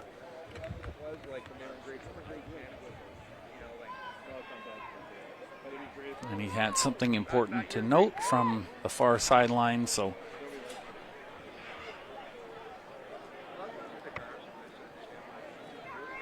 I saw the other ref making the signal like it, whatever it was, that it was declined. So we've got Felice Toscano lined up on the near side of the field, and Savian Townsend as well as they're watching and patrolling, but it's going to be a handoff. Carrying it out of the backfield, Ryan Vincent gets some work.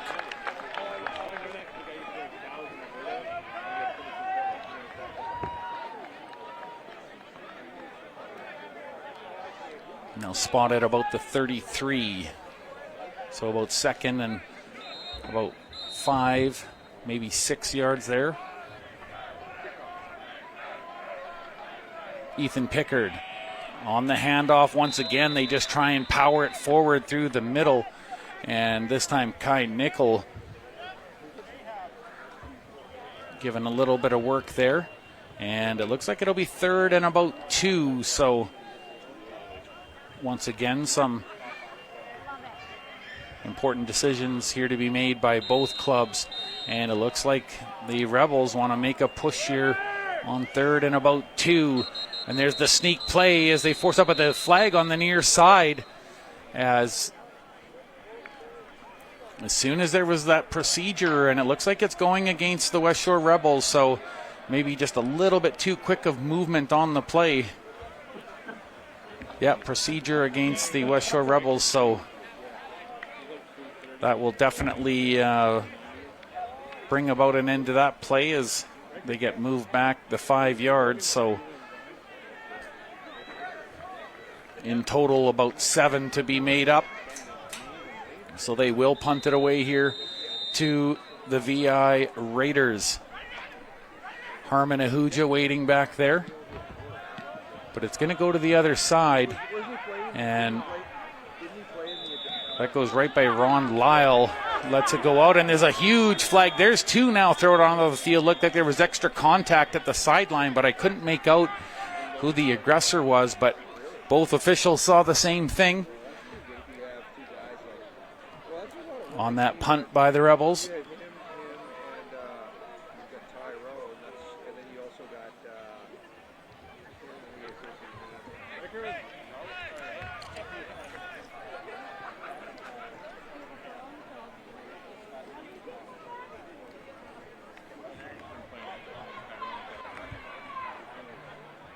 So it is going against the Raiders. So they do still have possession, of course, but they're back even further than they'd like.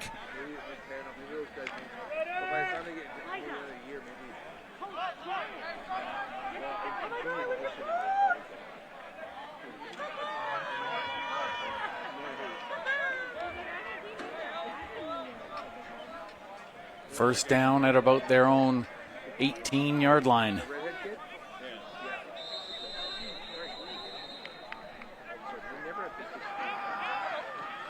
Brady Dornez immediately loading and throwing down the far sideline. Ruben Bonsu, and he caught it. Ruben Bonsu hauls it in, and something for the fans to get really excited about.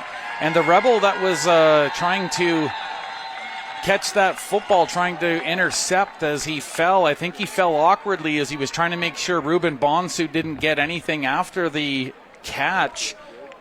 And he is down on the field and looking like in a fair amount of discomfort.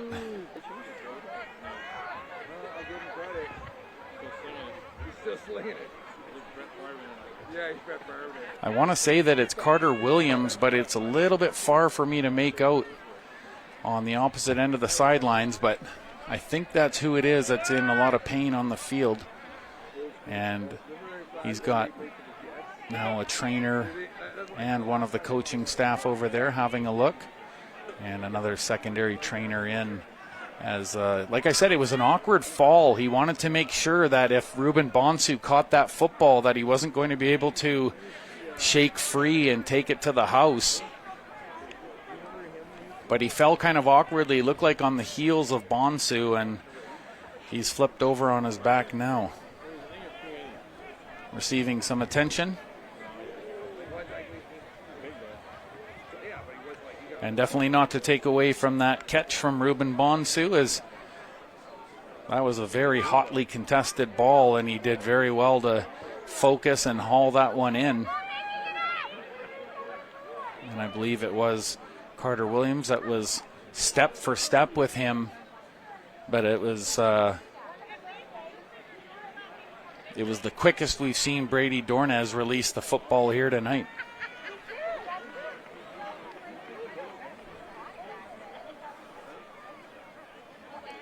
Now there is a chance it could be Bo Nevremont. Again, it's on the opposite side of the field as I try and I think it might actually be Nevremont as he's being helped to his feet. And that's good news for the Westshore Rebels, able to get up on his own steam.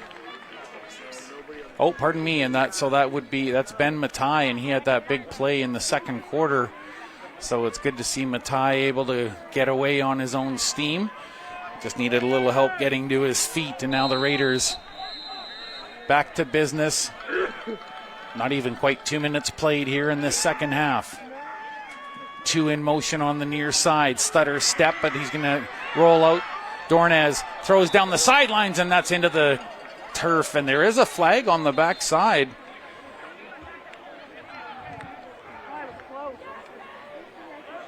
And I'm just keeping an eye on the official, Dorn with number 83. Oh, so it is It is going to go against.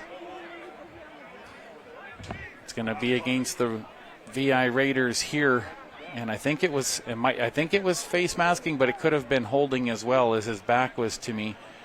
We'll get the official word here. Yeah, so it was a hold, and that going against the Raiders. And they'll walk the ball down to the 39-yard line here, and that's where the Raiders pick up. And the fans getting right back into it now. Paul Romanoff in the backside, and now he swings out to the right, far out to the right. The ball is thrown, and he just couldn't get to it. He saw it coming, but he had to get his shoulder into the turf, and it was an awkward catch to come back to. And Brady Dornez unable to deliver it. It seems like those two early picks in the first half that came off of Dornez that happened when the ball was thrown a little bit higher. So I've noticed he's been really trying to throw direct and short passes, save for that one to Ruben Bonsu that was complete.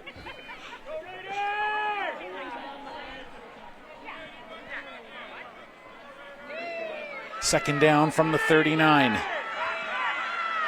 Two in motion on the right, fake handoff, rolls out to his left, throws the ball, it's wobbly, coming back to meet it, and it's incomplete. Blaze McCarty jumped up, and it was all he could do to get a hand on the ball, with Dennis Moses jumping up in the air with him. And Moses gets a hand on it, and that's going to bring about a special teams unit for the VI Raiders as well as the Rebels.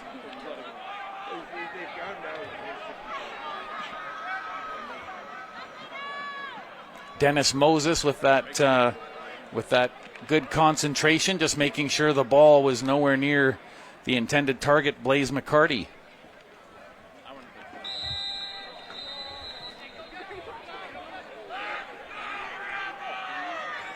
Two and a half minutes into this first half, and the Raiders are going to send it back to the Rebels. High spinning kick. Hits the turf and bounces out of bounds at about the 37, 38-yard line. And that looks like where the Rebels will pick up the football and start this drive.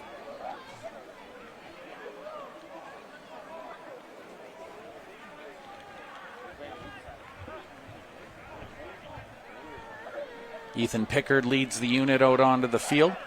And Kwame Franklin in his usual spot, lined up wide on the right.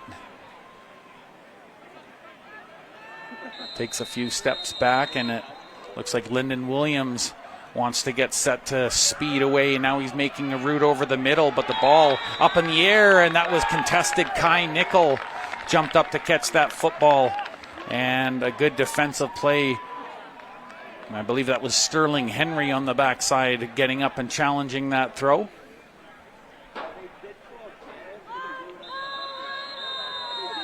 Second and 10 from the 41.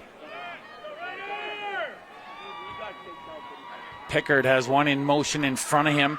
That's Josh Nevin over to the near side, but he'll send it over the other side. Ryan Vincent taking it out of bounds at around just about the near midfield mark. Looks like about the 53. And that moves the chains, and I think it's enough for a first down.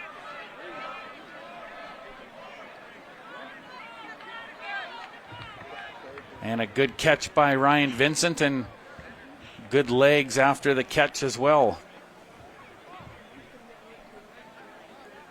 Westshore Rebels doing a very good job of distributing the football and attacking different spots on the field. And they're making it difficult now for the Raiders to anticipate which side of the field they're loading to. Handoff. Ryan Vincent, he's going to run this football, and he found some room on the outside before he finally gets tripped up around the maybe 38, 39.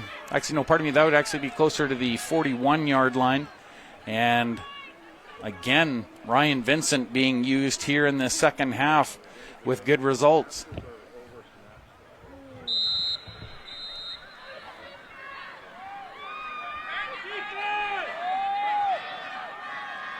Three in motion on the left side.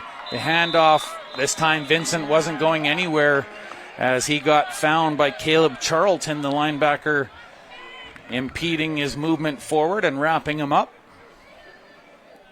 Charlton with the sack on the play.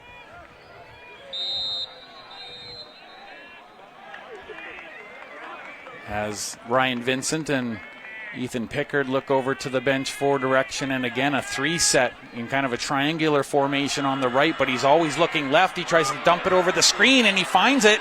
Ryan Vincent once again has the football and he tries to spin off of a tackle and moves it down. Looks like another first down for the Westshore Rebels.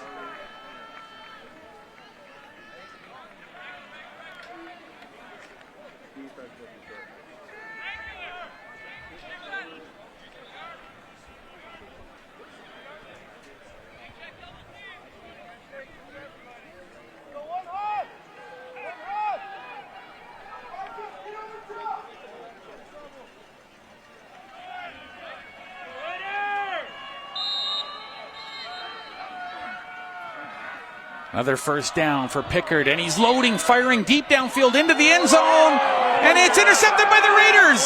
On the way back they come, and they're going to run it just out of bounds. Oh, he stays in bounds, and he stops up Riker Sansbury with the intercept, and it took extreme concentration as that ball bounced once, no, twice, and then into his arms for the intercept. And look at that camaraderie, though, by the Rebels as they leave the field. They're still giving each other 5 and saying, hey, guys, we're still well in the lead. This is just a minor setback. But for the Raiders, it means a little bit of momentum here. And, of course, possession of the football. And they're able to limit and keep the Rebels from adding to this 5 major score line here.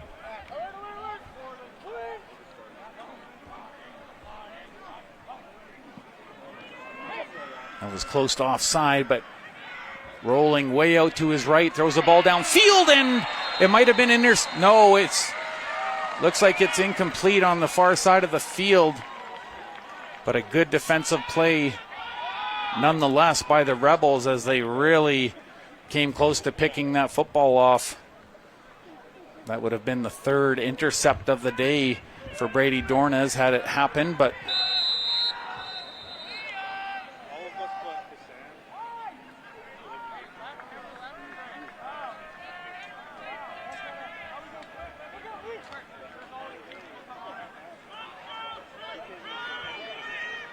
ball at the 19 for the Raiders. 2nd down now. Important moments as they load up the right side. Immediately thrown out of the flats. Down the far sideline, making some room, and finally brought down about the 37-yard line. And a good run by the Raiders, and they get a chance to move the chains themselves.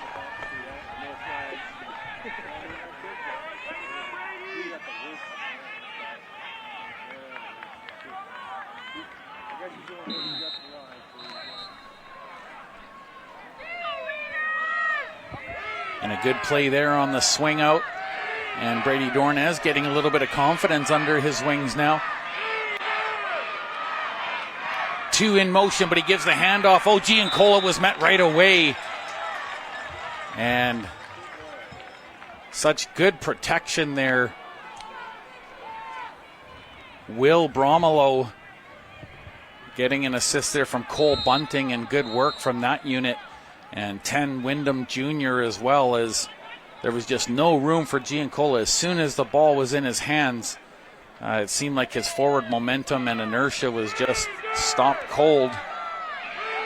And more chance of defense from the crowd supporting the Westshore Rebels. There's the snap. Dornez, oh, he's in trouble. He gets rid of the ball. It's over the middle, but it was thrown, intercepted. Big pickoff by Cole Bunting, and that unit has been all sorts of dynamite, but now, oh no, I think they're calling it incomplete. I thought it was an interception, but maybe it did touch, it's hard to say. It might have touched the ground as he did that little shoulder roll, and maybe they felt like the ground helped in the process of the catch, but nonetheless, the Raiders seeing a change of special teams out there on the field by the Westshore Rebels. And third down here. A little bit different look here as there's a nice amount of protection. It's a high, far snap, and that got away. Oh, can they get it away? He does get the punt up in the air, but it's a high spinning ball, and that goes out of bounds, and that's going to play into favor of the Rebels as the Raiders unable to get it out deep like they wanted. That high snap just sort of, it was already over heads of the that secondary four-man unit there that they're trying to protect the kicker with, and it just kind of sailed just up over the head of Tanny Wisdom and unable to really get away that football the way that he wanted to, but he did make a nice scramble and managed to get it off. But still, the field position for the Rebels is looking solid as they're right near the 30-yard line, and two in motion on the right. Possible handoff, and they did it. A good authoritative tackle there.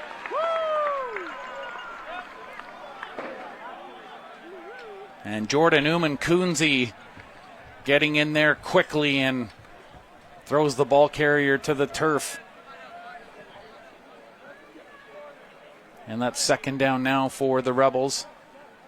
As I mentioned, Lyndon Williams out on the right side here, as well as Kwame Franklin stuttered out about 7 yards to his right. Now they're all three in motion, and that's the side he looked to. There's a flag, but ducking under and heading in, that's Miles Blatherwick.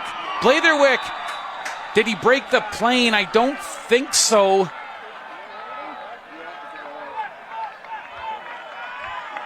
But Blatherwick with a big run and stopped just short of the end zone.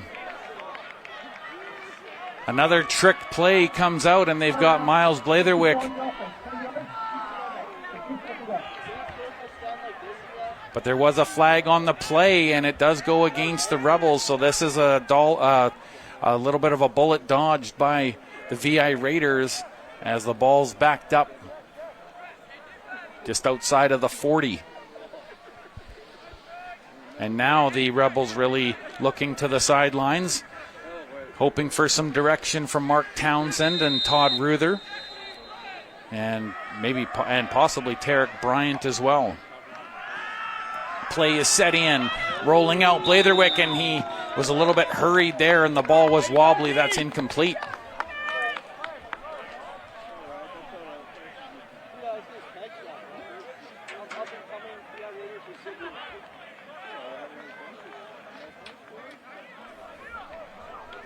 So the scoreline still the same as when we came into this half, which now has 5.5 minutes remaining in the third quarter, and it's still 35-0 is the lead for the Westshore Rebels. 3 major touchdowns by Lyndon Williams, and the supporting cast of Kwame Franklin putting one in there, as well as Aiden Batel on that interception. Long snap, there is a flag on the play.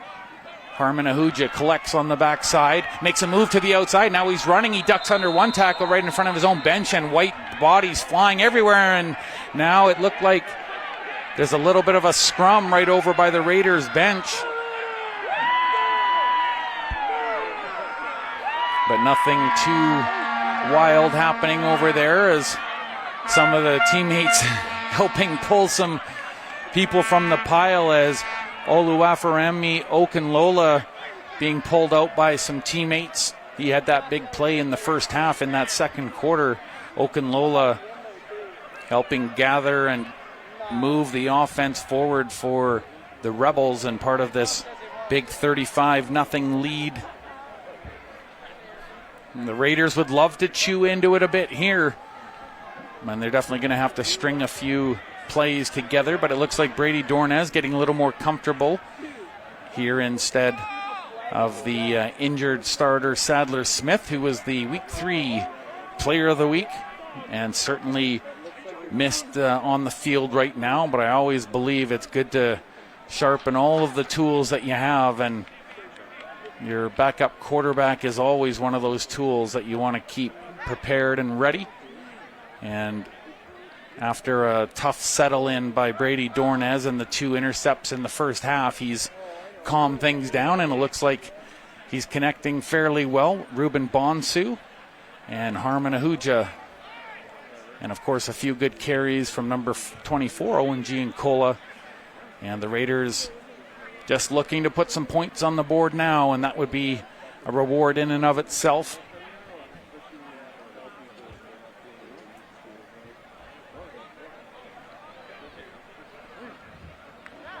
In the opening 3 games of the season, the Raiders were putting up a nice average of points, probably on average just over 20 points per game, but have run into a little bit of a wall here, starting with the Langley Rams last week with that 40-0 loss. And this game is already half complete and looking up at another scoreless score line. So the Raiders would love to find some offense here. But they're working hard, and certainly receivers like Ruben Bonsu and Harmon Ahuja have helped give them some yardage. Now they just need to string it all together in one big drive, and I can't think of a better time to start than here. There's still some delays, and the far side officials are still talking over near the sidelines with Oluwaferanmi Okunlola about that most recent play. But I think, as I mentioned, his teammates did have to pull him out of the pile, so he may have been assessed something here or is pleading his case. But one way or the other, I have to think that's, not going to work towards the favor of the Rebels here, but we'll await the final call. Still discussion with him on the far side of the field, and there's 3 of his teammates waiting as well.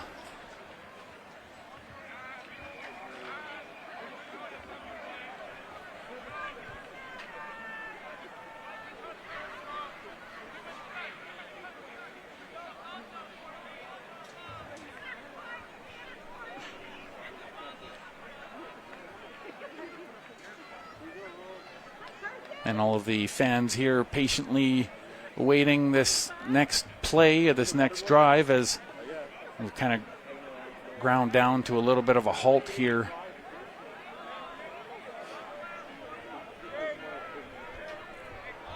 And now the Rebels are clearing the field over towards their bench, so football is moving towards the Westshore end here right now. And they spot it around the 48.5-yard line.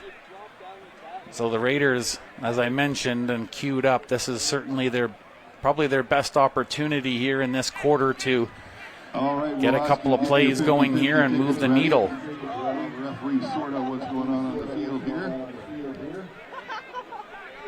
Pretty good prize tonight. Looks like we're ready to get back underway, and the penalty was sorted. It went against the Rebels, and the VI Raiders on tonight's 50-50 draw. With 3rd down, so after that penalty, they will punt away to the VI Raiders.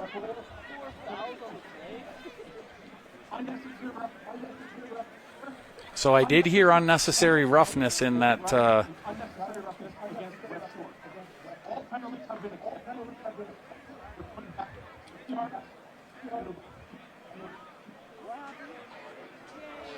So it looks like the difference maker was unnecessary roughness. As I told you, a big crowd coalesced over at the VI Raiders bench area there as the play went out, and I think that Okunlola was definitely a big part of what happened over there, and his mates pulled him out. Snap is high, but they're going to get it away. Wiersma, spinning kick, bounces once, Now the Raiders grab it and they charge forward, and a good authoritative snatch of the ball by the Raiders. And that'll finally usher in, but I do see one more flag, maybe make that 2 flags on the play. So this game definitely has its fair share of just ebbs and flows, but penalties have certainly been a part of a lot of these plays. And again, it looks like it is going to go against the Westshore Rebels. And pardon me, I do know what that symbol means. I'm just going to double check it here, as I've been trying to get just a little bit better. So it was no yards. There we go. That was the arms folded at the chest call. So it is no yards, and bear with me as I continue to sound down. You know, the Canadian Football League, there are definitely huge differences in the BC Football Conference by extension. But Canadian football certainly has its distinctions from its American counterpart. Play underway. There's the back pitch. Now brought down, and it was hard to see who the ball carrier was there for the VI Raiders.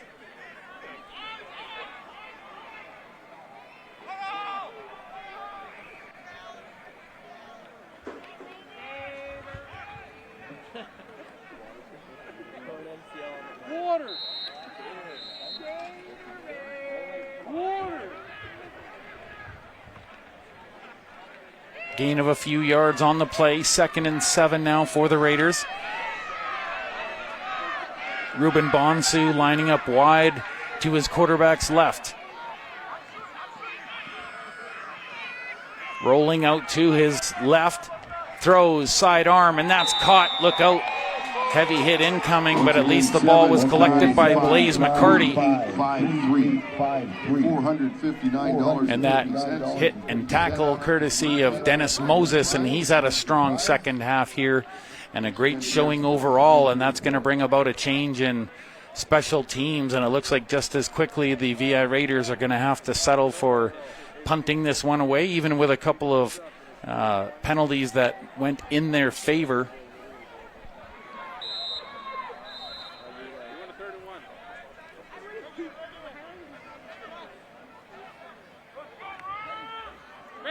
And hopefully the punt stays lower. This time it was too low, and they're going to have to get it quickly away. And that punt maybe about 20, 25 yards. It takes one bounce, and it was pushed out of bounds. A flag whipped in the air, and this might be another no yards call. It's hard to say, but if it is, it's going against the VI Raiders.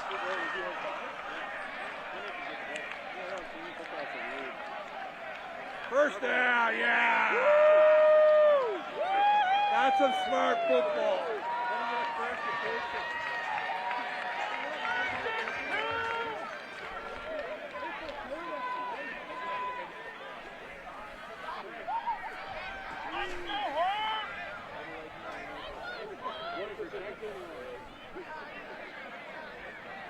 Well, it looks like a bit of a fortuitous turn of events for the Raiders, and a fresh set of downs near the looks like the 52-yard line there. And it was a smart knock out of bounds by the VI Raiders, and their defense is coming through. Ball is underthrown, and that one's incomplete as Brady Dornez looked like he had a couple of targets, but Harmon Ahuja was the main, and Ahuja tried to cut back into it unsuccessfully, and it'll be 2nd and 10.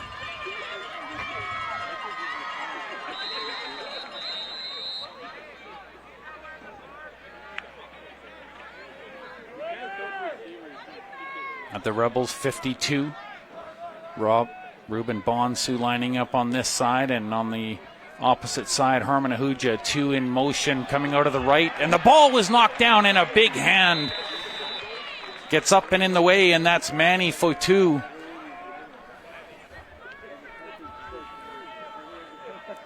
The defensive lineman, number 62, Manny Fotu, getting that big hand up in the way, and that's going to break down this offense for the VI Raiders.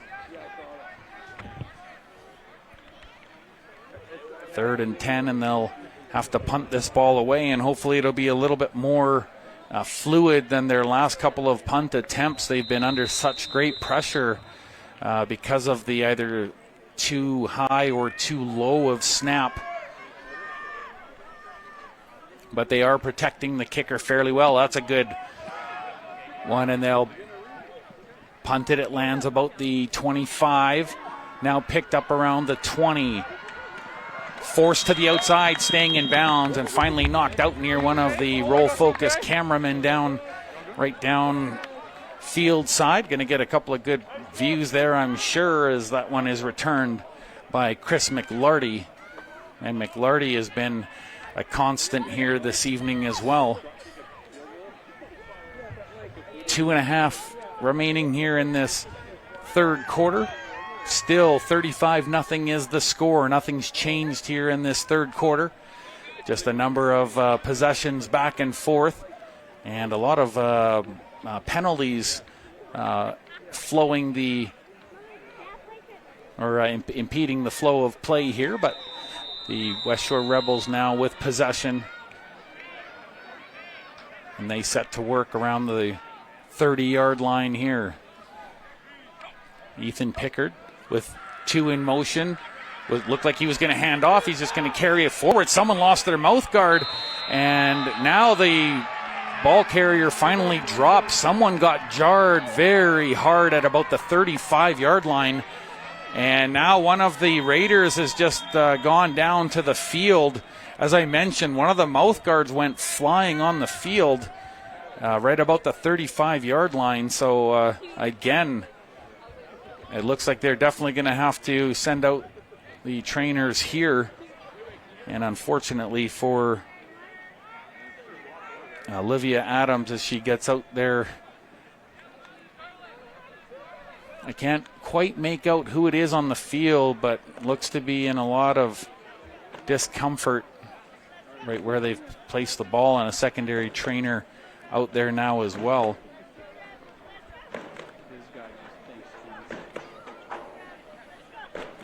It was hard to see exactly what had unfolded, but you couldn't miss it. Someone's mouth guard went flying probably a good 5 or 6 yards, took a couple of bounces too. It was obviously some pretty big impact there on that last play.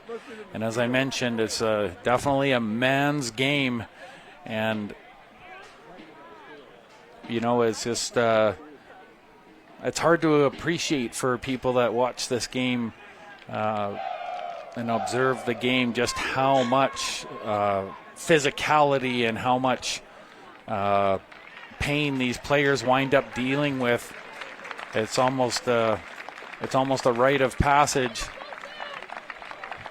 And now they're going to help them up, and I can make out that was Ron Lyle that suffered that hard hit right around the 35-yard line, and the training staff gets him off successfully, and he looks like he's able to walk on his own steam, and that's good news as well. Although that could be Colton Finstead, pardon me. I thought that I saw a 1 by the jersey number, but I think that might be Colton Finstead. But nonetheless, he's getting the attention he needs, and thankfully able to walk off on his own steam.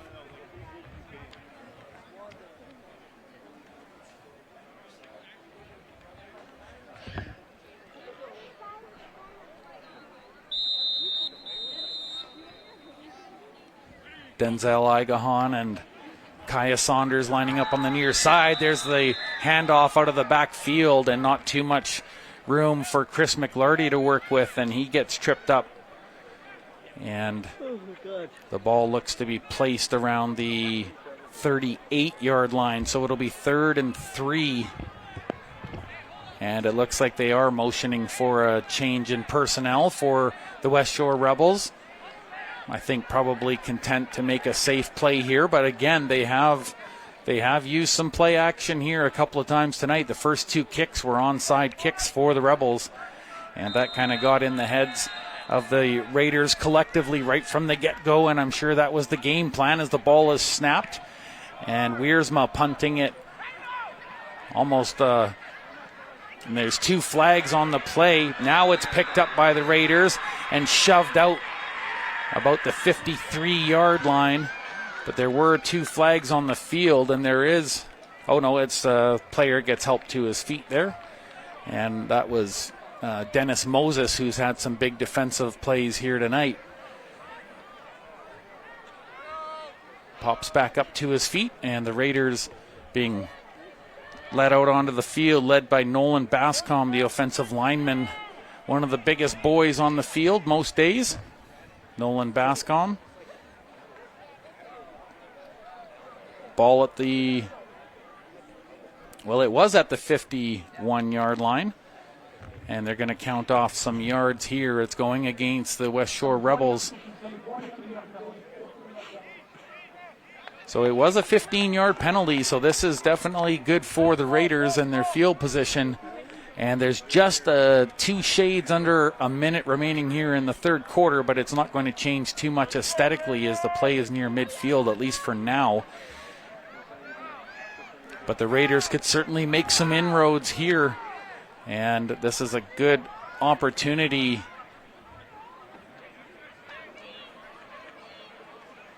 Brady Dornez. He's poised right around the, what would be the 56, just over the midfield area. Ruben Bonsu cuts in towards the middle. There's the pitch on the backside. Now pushed through and a couple extra yards after the initial contact, but it might be good for about 2 yards on the play. 2nd down and 8 as the ball was pitched over to Ron Lyle. And as I mentioned, I think that was Colton Finstead that was helped off just a couple of plays earlier. And so a pickup of a couple on that play by Ron Lyle. And you can see Blaze McCarty lining up wide to the right of his quarterback. There's the snap. Brady Dornez, screen play over the middle, and he finds the reception and knocked down at the 30-yard line, and Ron Lyle finds some room and picks his way through to the 30. Ron Lyle, and it's a nice little screen pass there, and you can see right now Dornez signaling to the bench. I think he wants the hurry-up offense here as they move these chains to the 30 and beyond.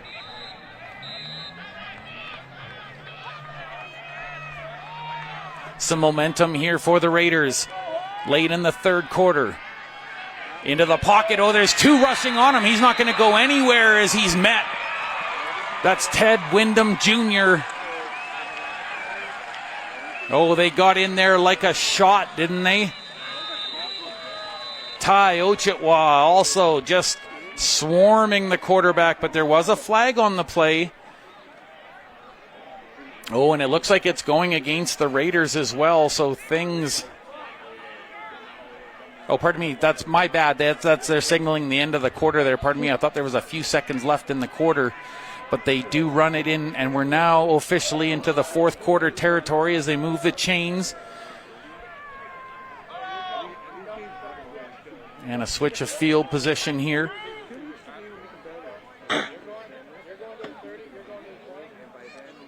And the Raiders now looking south downfield here at the Nanaimo District Secondary School field. And we're in true night mode. Play clock still at 20 seconds as the officials deciding where they want everything marked off at. But you can see that additional area to go for the first down. It's significant after that penalty.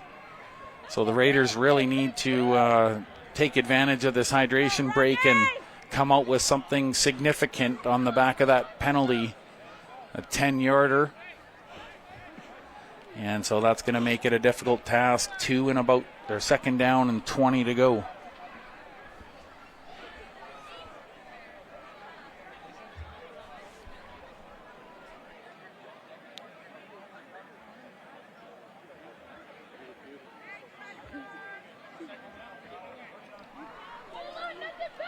What do the Raiders have in store here? Harmon Ahuja heading out wide to the left of Dornez. Ruben Bonsu, the lone figure on the near side.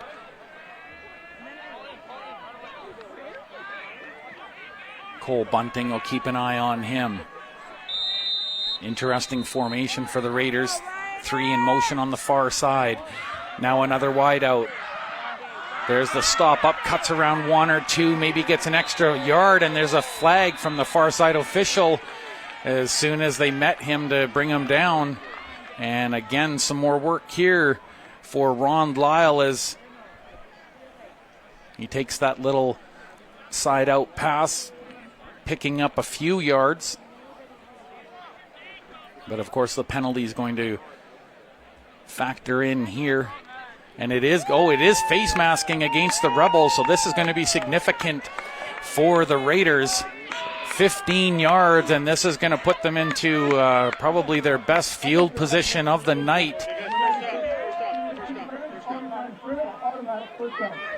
So Roman DeJula charged with the face masking, and they said it's an automatic first down. So the Raiders really with a prime opportunity to get up on the scoreboard here early in this fourth quarter, and they're still down 35-0.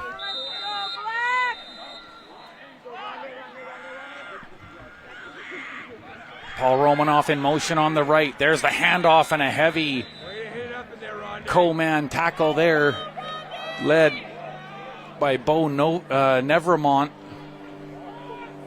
And he had an assist there from Liam Russell as they dropped the ball carrier to the turf.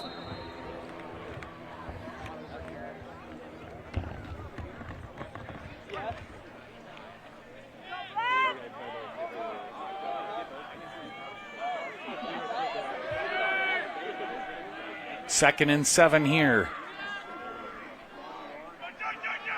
2 in motion on the right, and they're going hard. There's the handoff, looking for the throw and the play action in the end zone, but it's just over the head, and they can't connect on that screen pass to Blaze McCarty. A nice little trick play as they brought Paul Romanoff in to dish that ball, and that's going to bring about a change in personnel.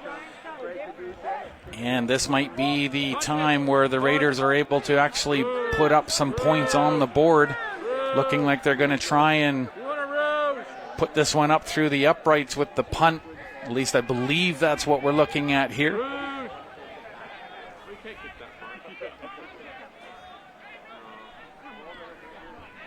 And for their part, Chris McLarty backing up into his own end zone to await this set here. Jack McLeod ready to set this ball, and he does. There's the punt, got it away,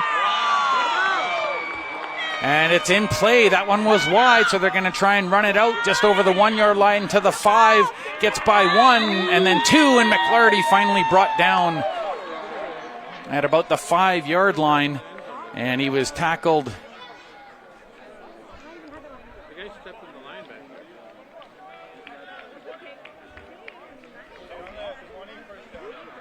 So they run it out of danger and still have yet to put points up on the board. The VI Raiders doing their best, but that punt sailing just wide. Ball was kind of spinning on end, and it's a little bit harder to tell from up here when you're looking at the goal posts as they try and send them through. But to their credit, they were off, lined up over to the left, so it wasn't a direct kick. There's the throw out to the flats, and just wrapped up and trying to jump out of bounds. And now a flag after the play on the sidelines. And once again, that area in front of the Raiders bench has become a hotly contested zone, and penalties coming out of that area very frequently. Every time someone's over by that sidelines, there's been a call. And this last play, no different. And they're marking something down. And it looks like, again, it's going to go against Westshore.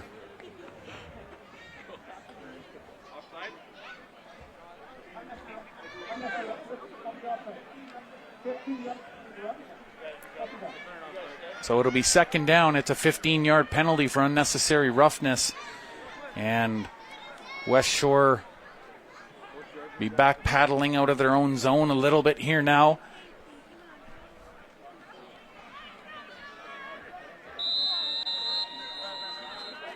And as I mentioned, that's that tough area over by the VI Raiders bench. There's been a lot of penalties have been issued from that source. There's a handoff up through the middle, met by 1, 2, and now everyone's trying to push one way or the other, but they're all going to fall down and eventually collapse.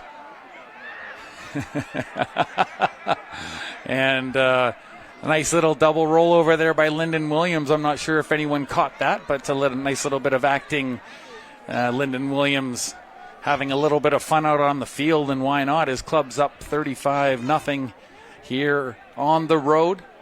A strong road game here so far, but the second half not yielding anything points-wise for either team.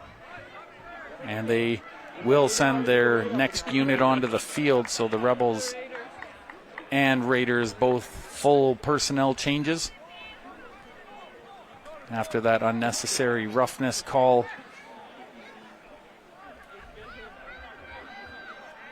And the Rebels look to be punting this one away, but it should be pretty good field position for the Raiders. Back awaiting it, Savian Townsend, but it's going to fall into the arms of Harmon Ahuja. He scrambles, and he does make a good extra 4 yards on the play after ducking underneath that initial coverage. And I thought for a moment maybe Savian Townsend might cut in, but he left it for Ahuja, and Ahuja did well to pick up a few yards after that initial catch.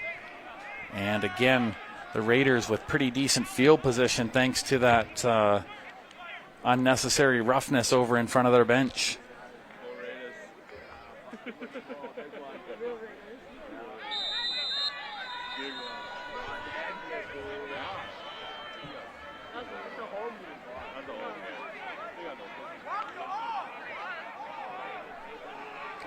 9 seconds on the play clock to bring this in. Brady Dornez now down to 5. 2 in motion, play is underway, and he scrambles out to his right. There's a sidearm throw to the sidelines, and Harmon Ahuja got his right arm on it, and then it nearly fell down and into the waiting arms of Mateo Godbout, but Godbout unable to grab that ball after the redirection off of Harmon Ahuja's hands. And I think if anyone had caught that ball, it would have been number 2, Harmon Ahuja, for the VI Raiders, but that's second down now.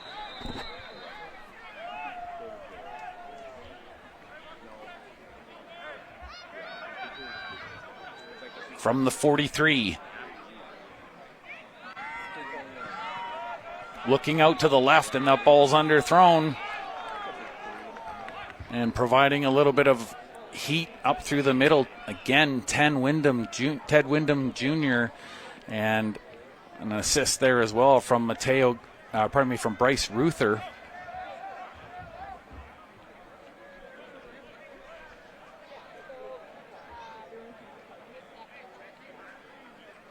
Westshore brings a new unit out onto the field.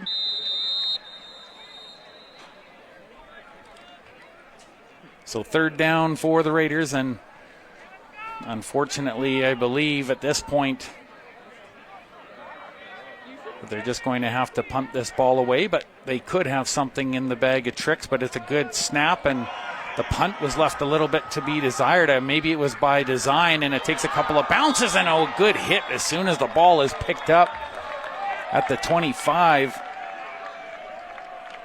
So maybe closer to the 30, but good solid tackle there by the defensive line, and the Raiders at least shutting down all of the offense in this quarter. So I'm not certain exactly what Sean Arabsky and Jake LeBurge said to the players in the halftime, but I can assure you that the Raiders have really dialed it in, and especially on the defensive side of the ball, they've made sure that they've shut down the important throws and really limited the ground action here in this second half. unfortunately for the Raiders, the Rebels did a lot of damage in that first half, and particularly Lyndon Williams with his 3 majors today. He's been the story. And, of course, his quarterback, Ethan Pickard, not to be overlooked with some beautiful throws. One nice, about 35-yard throw right into the arms of a running, waiting Lyndon Williams. And it's been a nice combination between those two today. Might even help them garner some offensive looks for Player of the Week, potentially.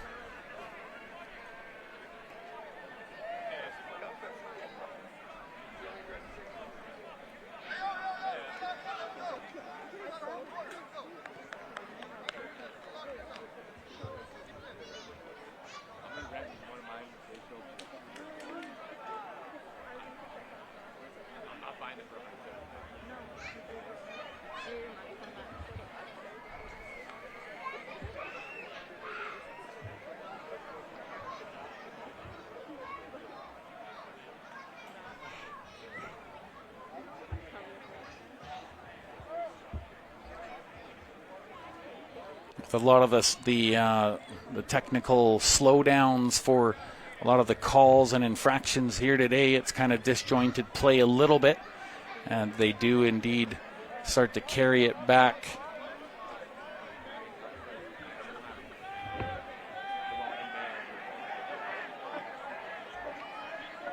And ultimately, it looks like they'll place it at about the 38-yard line. So both teams needing to change up their personnel a little bit, but they've got it all sorted.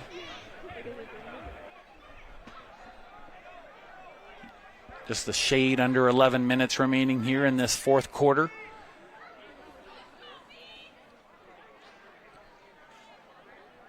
Sean Arabsky was highlighting in his most recent interview with at Canadian Football Fanatics. They had a conversation, and that's online at viraiders.ca if you want to hear that full report. Both Sean Arabsky and Jake LeBurge. There's the throw, and it got a tip, but it's collected by the Raiders, and there's something to get excited about. That pass was tipped.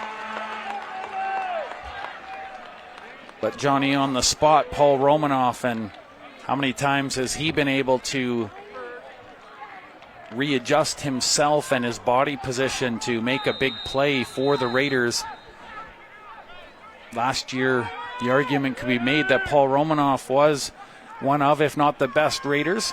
There's the fake handoff. Oh, he's in trouble trying to get away from 1 and 2, but he just can't as everyone's surrounding him.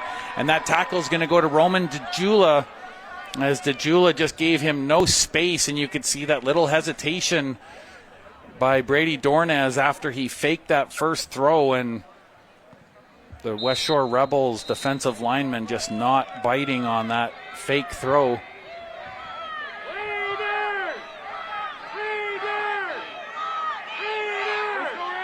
Second and 13.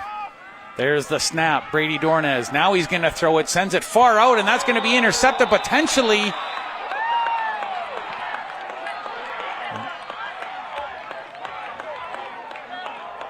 So it looks like the pass goes incomplete. And once again, Lyndon Williams able to get in there and use his speed. Bronson Pfeiffer as well. Pfeiffer had that nice play in the second quarter on the intercept and the subsequent return that nearly punched it into the end zone.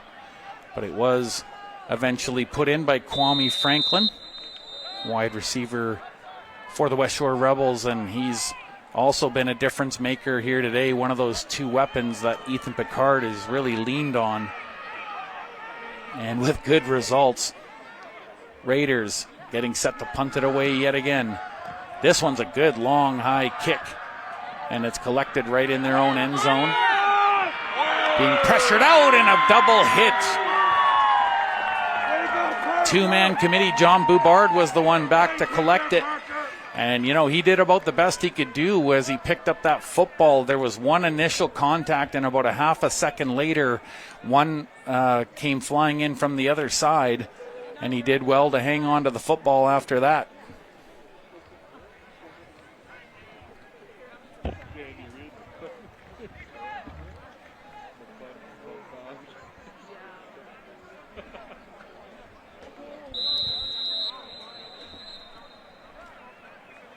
As they whistle to play back in here. And the Rebels send out a full new unit here.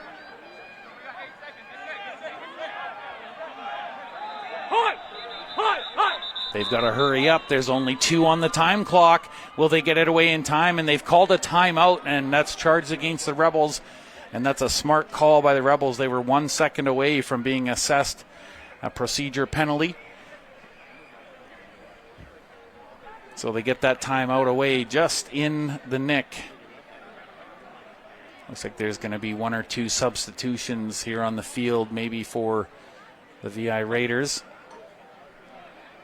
But I can see Jake Smith and company talking it over there as this 30-second timeout gets charged against the Westshore Rebels. But they haven't really had many opportunities necessarily where they needed that timeout in the game. So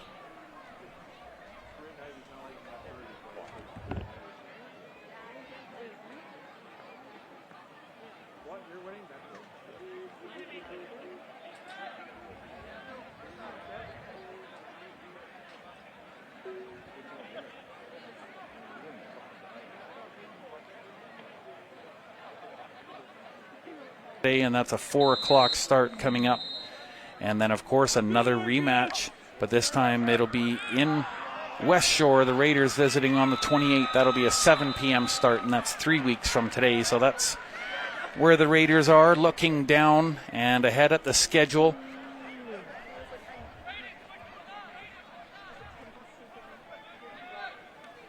And the Rebels would certainly love to have a showing not dissimilar from today, 3 weeks from now, but of course lots can happen between then and now.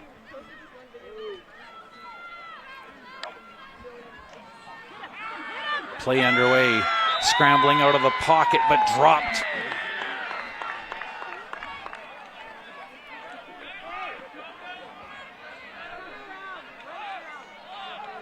Good defensive effort there by the VI Raiders, and it looked like Kyle Kearns had a lot to do with the lack of room out there for the quarterback to try and sneak that up through. And they just couldn't get anything up through the middle. So again, on 3rd down, in the backfield for the Raiders, Savian Townsend, he'll cover the right side, and now it's kicked. Takes a funny bounce almost right straight up, and all the Raiders can do is just dive on top of the football right near the 51-yard line, and that looks like where Brady Dornez and company will go to work from.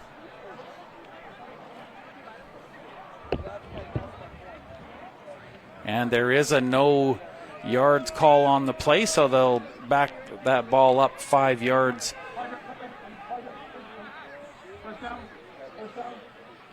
And it is 1st down.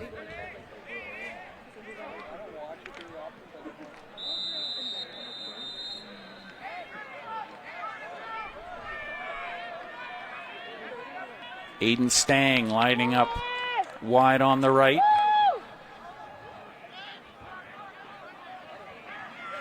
Whole bunch of movement at the line. There's a flag, screen play, and it's caught by Bonsu as he carries it out towards the out of bounds. And looks like it's about the 37 or 38 yard line where they'll mark this one. But it does look like a penalty against the VI Raiders, so we'll negate some of the good that was done on that play.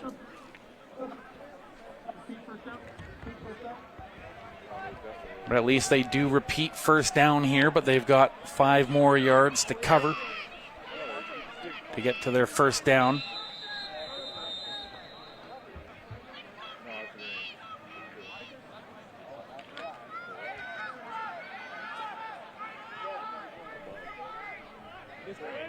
Kyle Kearns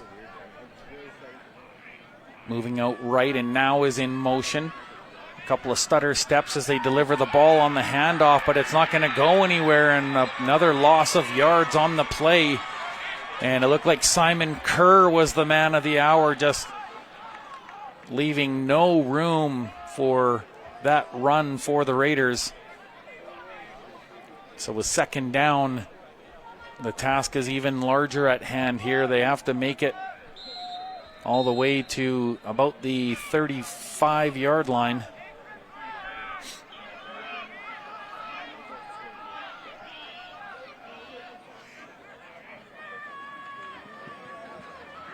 Underway, rolling out to his right, threatening to throw and does, but it was kind of against the flow, and there were three white jerseys that kind of stopped in their tracks, looking to see if they could cut back the other way, but the ball was just underthrown. One was Aiden Manitowabi and Jaden Kohler-Scott out there as well, and they knew that that ball wasn't going to be caught by anyone, and so the Raiders, on third down, they're just going to have to send this one back to the Rebels with 6 minutes remaining in this fourth quarter.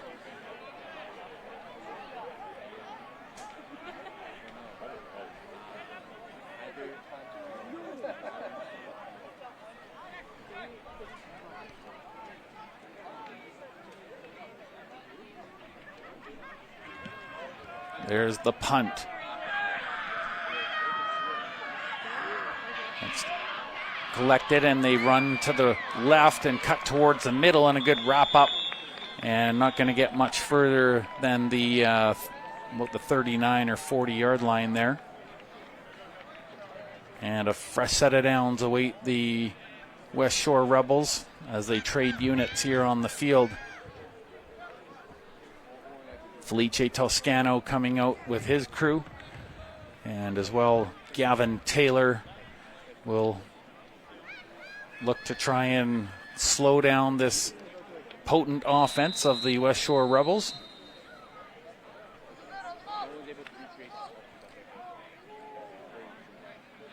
Kaya Saunders out there alongside Sterling Henry. Two in motion on the left, but he swings it over to the right. It's caught, moved away from one tackle, breaking two, down the sidelines. Can they catch him? I don't think they can. It looks like it's a foot race, and he's won it, and it's a touchdown for the Westshore Rebels. It's their sixth TD of the night.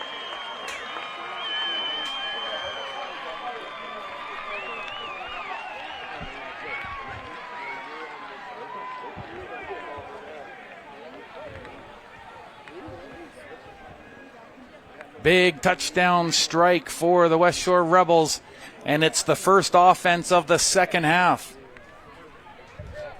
And again, the points belong to Westshore. Momentarily 41-0 with 5 minutes remaining, and they're going to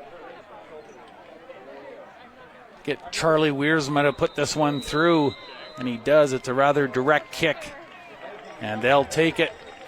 And it's 42-0 now. The Rebels secure in their lead. 5 minutes remaining, and the Raiders would love to put some points up on the board, but every time they get within position, they just seem to have something claw them back here this evening. And there have been some great individual efforts. Ruben Bonsu and Harmon Ahuja with some good receptions, ONG and Cola, but they just haven't been able to piece enough for a drive that really moves the ball deep downfield and give them a chance to throw it into the end zone or run it in, as the case may be. That's what Lyndon Williams did in the first half, and he's got 3 TDs tonight, and he's looking pretty solid as the player of the game in this one with just 5 minutes remaining. I don't know that any of the Rebels could mount enough of a sustained attack to threaten his status as the big point getter here tonight. 2 receiving touchdowns, 1 rushing touchdown, and The Westshore Rebels have been full value for the money here tonight. Savian Townsend wrapped up by 3 or 4, and they finally, by committee, drag him and actually help him up to the 40. Savian Townsend doing a good job and getting some extra yards after that catch there in the backfield. Probably a run of about 13 or 14. Actually, no, pardon me. Let's claw that back a little bit more. Maybe a run of about 9.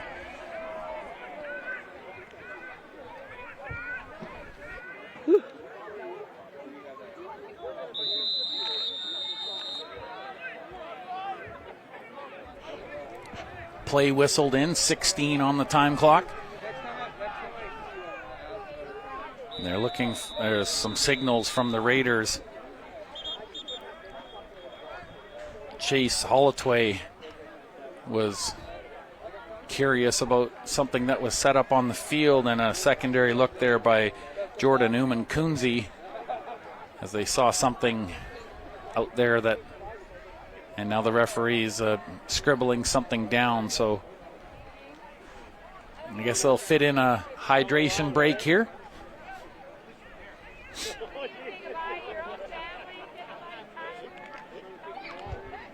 And again, just wanted to throw it out there that part of the challenge here this evening from Nanaimo District Secondary School field was the lack of internet, and they had someone from the city come out to scope it out. But part of the reason why we're not full on live here right now, wish we could be here, the Roll Focus crew and I, we've got it pinned down.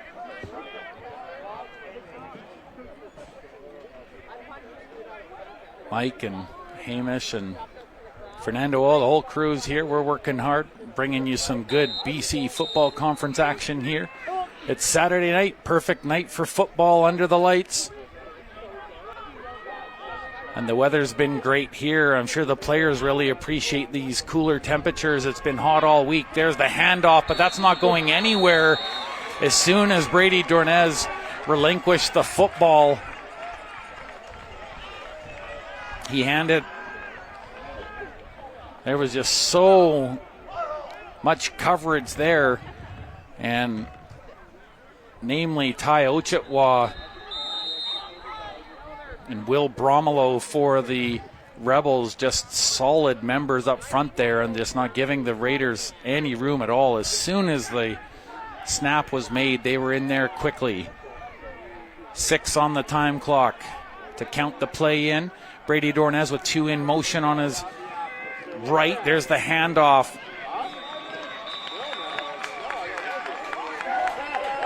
And again, a loss of yards on the play as they give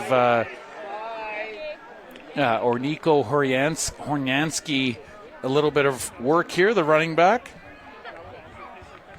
As I mentioned before, 31 rookie players on this roster for the VI Raiders, so they're all learning together. They're all going through the process together, and Sean Arabsky highlighted the need for learning and just growing at this point as a group. They've got a lot of football in front of them, and I'm not just talking about the rest of this season, but Andrew Harris hoping to grow this group together, and he did a lot of scouting, I know, out of the Toronto region at one point. There's the snap, and the Raiders will punt this away once again into the arms of Chris McLarty, but he loses yards as they drive him back. And about the 35-yard line, he's sacked. There is a flag on the play, though. But a good job defensively by the Raiders to not afford any room on that kick.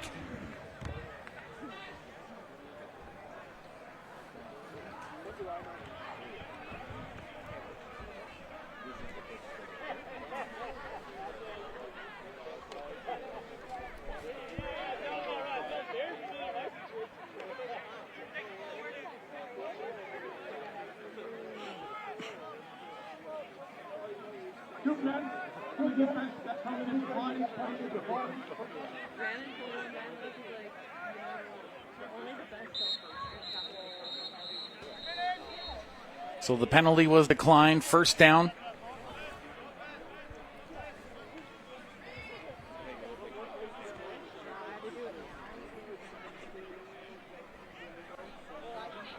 And the ball placed at the 36-yard line.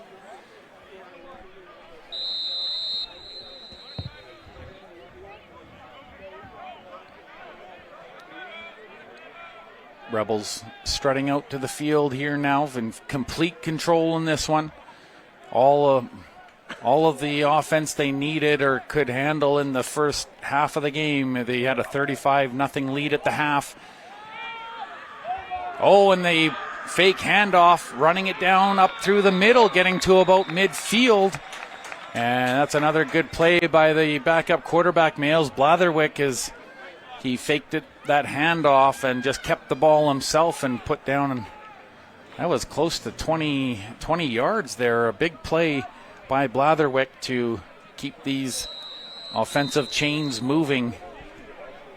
And certainly as a backup quarterback, this is exactly where you want to be. This time he will relinquish the ball. He hands it off and into the arms of Ulk Gashi, but Gashi is not going anywhere. He was immediately met by Declan Robbins, and Robbins had him tied up efficiently, and he went down to the turf.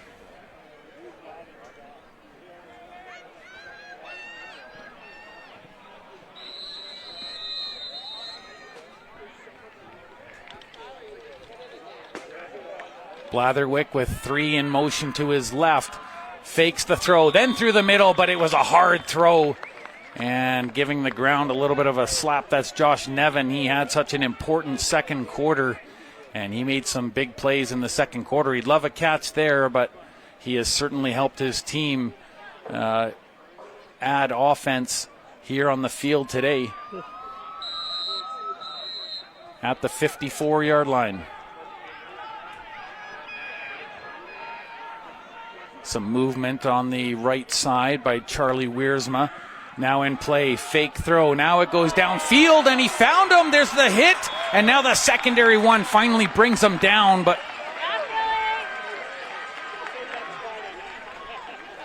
Kai Nickel with that catch there, and a great play action by the quarterback. And he really sold that first pump and allowed time for Kai Nickel to get downfield. And it was such a good throw that initial contact by the Raiders was not sufficient to bring them down. And Nickel picking up multiple yards after the fact. The ball at around the 25. Blatherwick held himself, and he's brought down. Maybe a pickup of about 3 or so on the play.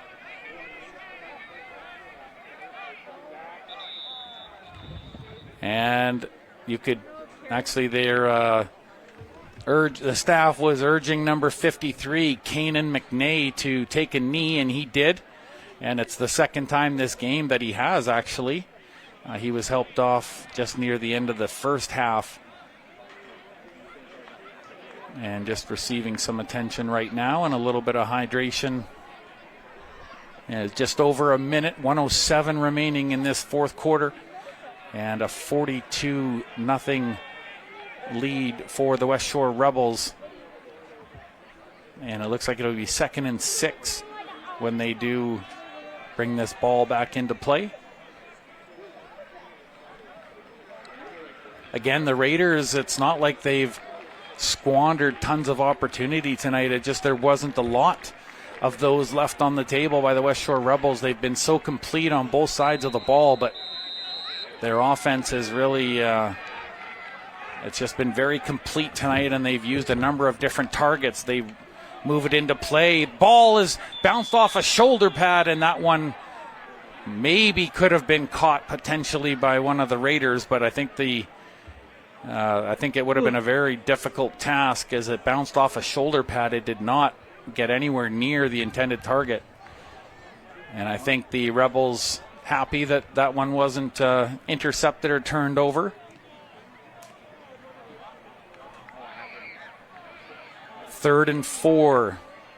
Are they going to play it safe, or are they going to maybe use this opportunity to try and work on a somewhat short yardage attempt? Now they're talking it over. Oh, they do want to attempt the punt here. Wiersma getting his tee set up. And there's the set. And it's through, and it's 45-0. A little exclamation point here for the Westshore Rebels as Wiersma exercises his kicking leg, and they'll get one more chance to do that before this game's out, with 44 left on the clock and the Raiders set to receive the football.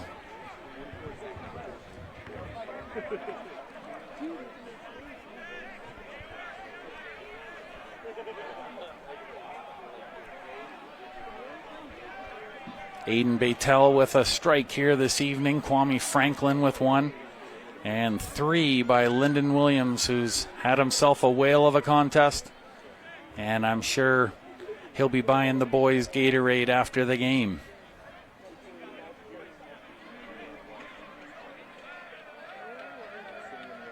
And some early dancing celebration on the sidelines by Oluwaferenmi Okunlola. He had a big first half, and one of his plays really helped set the tone offensively for this Westshore Rebels club, and they really have just continued to ride this wave. It's even though they just had the quote-unquote one touchdown in this second half, they've just played a very complete game and never gave the Raiders much of an opportunity to get themselves into this contest. It really felt like that second pass interception by Brady Dornez really took a bit of confidence out of their sails, and by the time they were able to recapture that, it was already 21-0 on the scoreboard. To Savian Townsend, safely brought down by Jaden Kohler-Scott at around the 25-yard line. Kohler-Scott with the tackle, and should bring about the last couple of plays here in this game. And for all intents and purposes, it's been a performance unmarred for the Westshore Rebels. Very robust performance by all involved. And the Raiders themselves, for their part, just continue to work the program. Should be noted, I saw them working out last night on my way to my secular work, and the boys were hot and sweaty, and they obviously been doing a lot of running. There's the handoff. I believe that's Giancola with the ball, and he powers it up about 3, maybe 4 yards before being brought down.